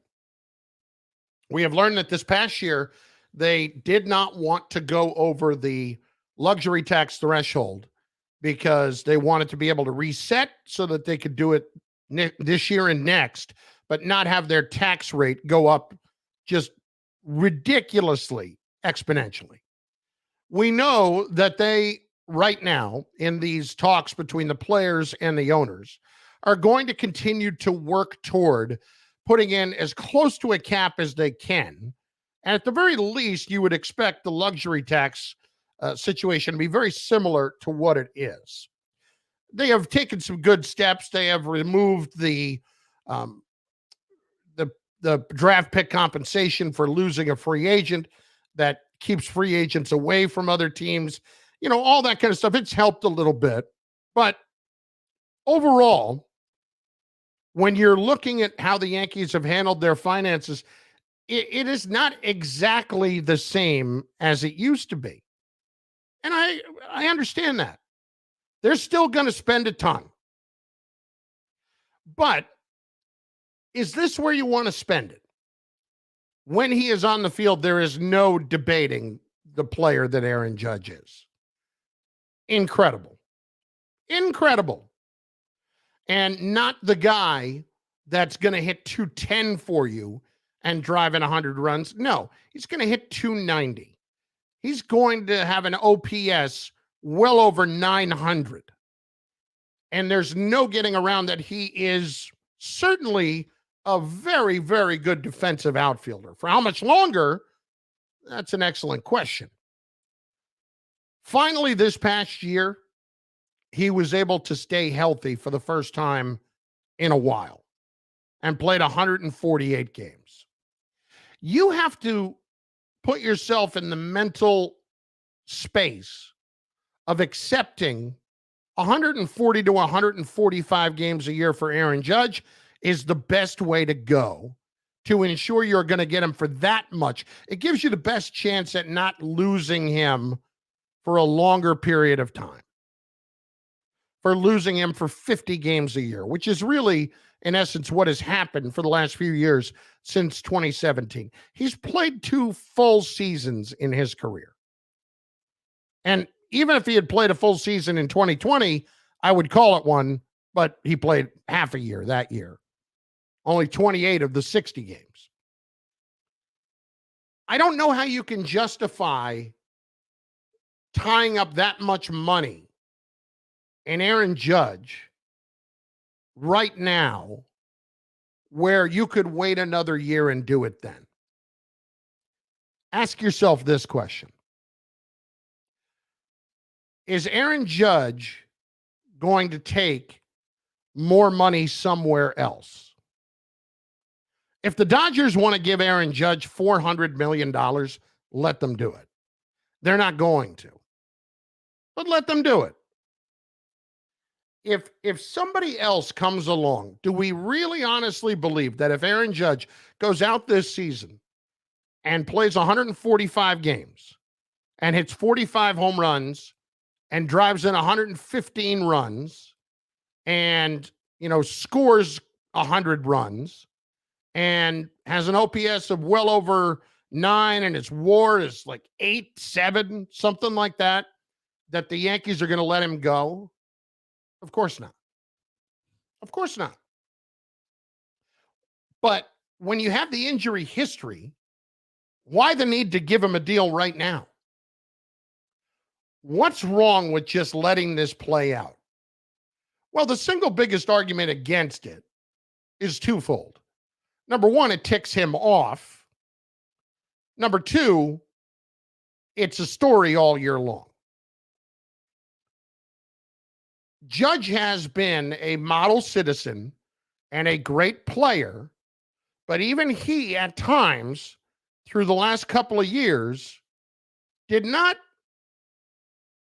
want to get, and I'm not phrasing that correctly, was very cautious, very conscious of getting the injury-prone moniker attached to him. So that's why for him, I'm sure that this season was so important. But it's not out of line for the Yankees to say, great year. Go do it again. It's not out of line. Not when you have the build that he does. Not when you play the outfield. Not when you are turning 30 years old. And not when you have the history that you do. Gives everybody options. Look, Aaron, you want to go sign somewhere else next year? You can go do that. And if you stay healthy this year and somebody wants to blow you away with cash and actually outbids the Yankees, okay, we're going to have to own that one. We might look bad, but we're going to have to own that one. But you get injury prone again, and I've already given you a 7-year extension, and maybe I'm looking at you being a DH a lot sooner than I was intending to. All of a sudden, I've got 2 DHs that are making in the neighborhood of $500 million at least between Judge and Stanton. If I'm being responsible and real, that's not what I would do. So to me, sit tight, kid. We'll get to you. You've been great, but you need to show it for longer. If he had been healthier during his career, if he had one more year where he had played an entire season or close to it, or 150, 145 games, wouldn't be talking about this. Sign him now. Maybe next year you have to overpay to get him back, but that may just be the tax that you have to pay to potentially avoid a disaster by giving him money now that wouldn't kick in for another year anyway and could potentially be a mistake. 800-919-3776. So this is the question. Should the Yankees sign Aaron Judge right now? Or should they wait and make him play out this year? It is a fascinating situation to watch as we hopefully get to spring training. But if you're the Yankees, are you signing Judge now, or are you making him play out this season? Your calls on that in moments. Plus, the Giants, there was an odd phrase that came emanating from Joe Shane in the last few days. We'll discuss what that is as well. Sit tight. It's Carlin I'm the guy who does his job. You must be the other guy. on 98.7 ESPN. 7 ESPN and Hennessy celebrate Black History Month. If every voice. On April 2nd, 1984, John Thompson's Georgetown Hoyas, led by Patrick Ewing, beat Houston in the NCAA championship game, making Thompson the first black coach to win an NCAA basketball title. Thompson became a coaching icon during his 27 years at Georgetown. When he passed away in 2020, several coaches honored him by wearing his signature white towel. Those that have changed the game is brought to you by Hennessy. Never stop, never settle. Always toast with Hennessy responsibly. Attention investors, how would you like to get a check with secure double-digit returns in as little as 21 days? Tax Lien Code is going to expose one of the best-kept secrets in real estate investing in their free 20-minute Kickstart video. Text the word SAFE, S-A-F-E, to 26022 now and let their free video show you how to earn government-backed returns up to 25% with as little as $50, or how to invest in tax-delinquent homes that are 50% off market value. Plus, see how you can access Tax Lien Code private inventory and money partners that can help you start investing immediately. The time is now to become a tax lien investor with inventory surging. Text SAFE to 26022 to get your free Kickstart video. Text SAFE to 26022 right now, and you'll get free tickets to attend a live training in the New York City area that will include your VIP tax lien bidder number, a power bank charger, and a tax lien investor kit free to all attendees. So text SAFE to 26022. That's SAFE to 26022 for your Kickstart video now. Rings for the Rams! A Lombardi trophy for Los Angeles! The Super Box Bonanza is in the books, and so many cashed in on their bets and boxes, like Allison Necroto from Babylon and Michael DeLon from Staten Island. Both walked away with $500. And our grand prize winner, Jose Garcia from Passaic, New Jersey. He took home $4,000. Listen here, get paid. Simple as that. From your home for the hookup, 98.7 ESPN. Do you want to gain stability, benefits, and experience? As a youth development specialist with the City of New York, you can build a solid civil service career working with NYC's youth. Start earning over $47,000, and in 6 months, you could get a $5,000 bonus, earn a pension, paid overtime, healthcare, and in just 5 years, over $62,000. Apply now at nyc.gov/YDS. Make a difference in the lives of our youth. Become a youth development specialist today. Learn more at nyc.gov/YDS. Mornings with DiPietro and Rothenberg.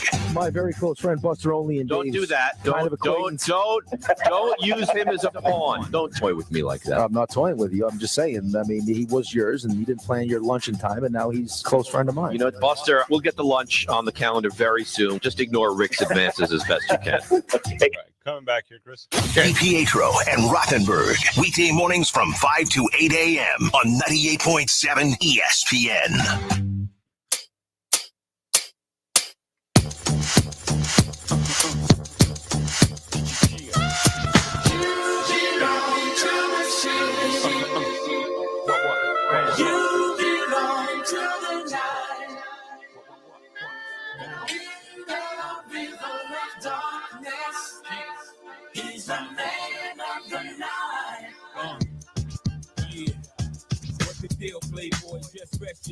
Carlin, 98.7 ESPN, 800-919-3776, 800-919 ESPN. Your calls coming up in just a few moments on whether or not the Yankees should be signing Aaron Judge to a contract right now or after this season. I'm sorry. I got completely thrown off because I just looked up and saw that they made Wordle an app. I'm a little bit annoyed at the whole Wordle situation, to tell you the truth. The New York Times has taken it over, and it's gotten, at times it's a little too easy. It's all over the map. Just consistency is all I'm looking for. A consistent level in what it actually, and how hard it actually is would be nice. And I started playing Quordle. What's Quordle? Quordle. It's 4 Wordles. You got to play them all at the same time, and you got to get all 4 in 9 takes. That's hard. I've done that. I've been able to do it once. Anyway, 800-919-3776. Over the weekend, I heard some comments from Joe Shane that caught my attention. And I do think they're out of context when you hear them and you think, wait, what? He said, we need to build around Daniel Jones and Saquon Barkley. What? We need to build around Daniel Jones and Saquon Barkley. Look, when I heard that, I thought, it can't possibly mean what that says, right? That's not exactly what you meant by those comments, because I don't know how to tell you this. It's not a good answer. It's not a good thing to do. It'd be a big mistake right now, because you're still deciding on 5th-year options when it comes to Daniel Jones. You'd have to decide come May. And Saquon, we all know, is an issue with his contract and what you're going to do with him long term. But his injuries and his production have not lived up since year 1. So now here we are. And you're talking about building around those guys. I think what you're referring to is building this season around these guys. I talked about this earlier. Being worried that you would see Brian Daboll and Joe Shane come in and have the Giants immediately have a competitive turnaround and thus fool everybody into believing that they're not actually as good, or they fool everybody into believing that they are a little bit better than they actually are. I don't believe that's going to happen. Let's just say the Giants had a season this year similar to what the Knicks did last year, where they went 9-8, maybe snuck into the playoffs, and Jones played much better, and Barkley rushed for 1,200 yards, and you're thinking all of a sudden, well, hey, maybe we got something here. Maybe some of those pieces are in place. I think we have to be careful. And I think they have to be careful. And when Joe Shane says that, it catches your attention because it makes you believe they think that both Jones and Barkley are a big part of the future. Nobody knows that. Nobody knows whether Jones and Barkley are a big part of the future. I don't believe that Barkley is. And with Jones, I'm not on the Daniel Jones bandwagon quite yet. First problem is he hasn't been able to stay on the field. Second problem is he hasn't been able to stay consistent. I really don't understand trying to build around them for the long term, but that's not what he was saying. I believe he was saying we need to build around them for this year. We need to build around them because they are players that are going to be exceptionally important to success in 2022. We need to build around them because we need to give them a little bit more of a chance, frankly. And to me, what I took that to mean is we need to get a better offensive line. We need to take one of those draft picks and draft an offensive lineman who can make a difference right away. We maybe need to take another one of those draft picks and draft a playmaker or a shutdown corner or somebody along those lines who's going to make us better right away. We need to get 2 impact players who are going to help our team in the draft right away. And then we need to figure out who we need to shed and who we can cut loose without absolutely destroying ourselves with the salary cap beyond this year, because this year the salary cap is an absolute mess because they kept robbing Peter to pay Paul. So when they're talking about building around Daniel Jones and Saquon Barkley in the short term, they're talking about this year. They're talking about giving both guys the best opportunity to be successful this year, because that's the opportunity that these 2 guys have. And that's the Giants' only hope of showing that improvement in that first year. Have to tell you, though, with Barkley, it would have to be remarkably similar to the first year that he had, where he caught 90 passes or whatever it was out of the backfield, where he was at nearly 2,000 yards combined and was a dynamic player, to justify talking about a contract with him. And even then, running back contracts are not what they were. You got to be careful if you're talking about a Christian McCaffrey type contract, because look at what's happened with him since he got it. And with Jones, it would have to be a major step forward as a quarterback. It would have to be the fumbles disappear, the interceptions get cut way down, and the big plays go way up. Because to me, you need quarterbacks to make big plays to give you an opportunity. Look at the teams that really had a chance this year. Matthew Stafford, Joe Burrow, Patrick Mahomes, Josh Allen. Look at the teams that had legit chances this year. Aaron Rodgers, Tom Brady. They all have one thing in common. They've got the guy.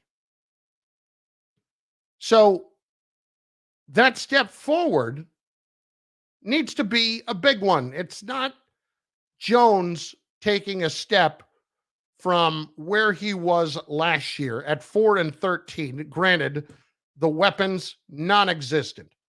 This past year, 64% completion percentage, 2,400 yards, 10 touchdowns, 7 picks.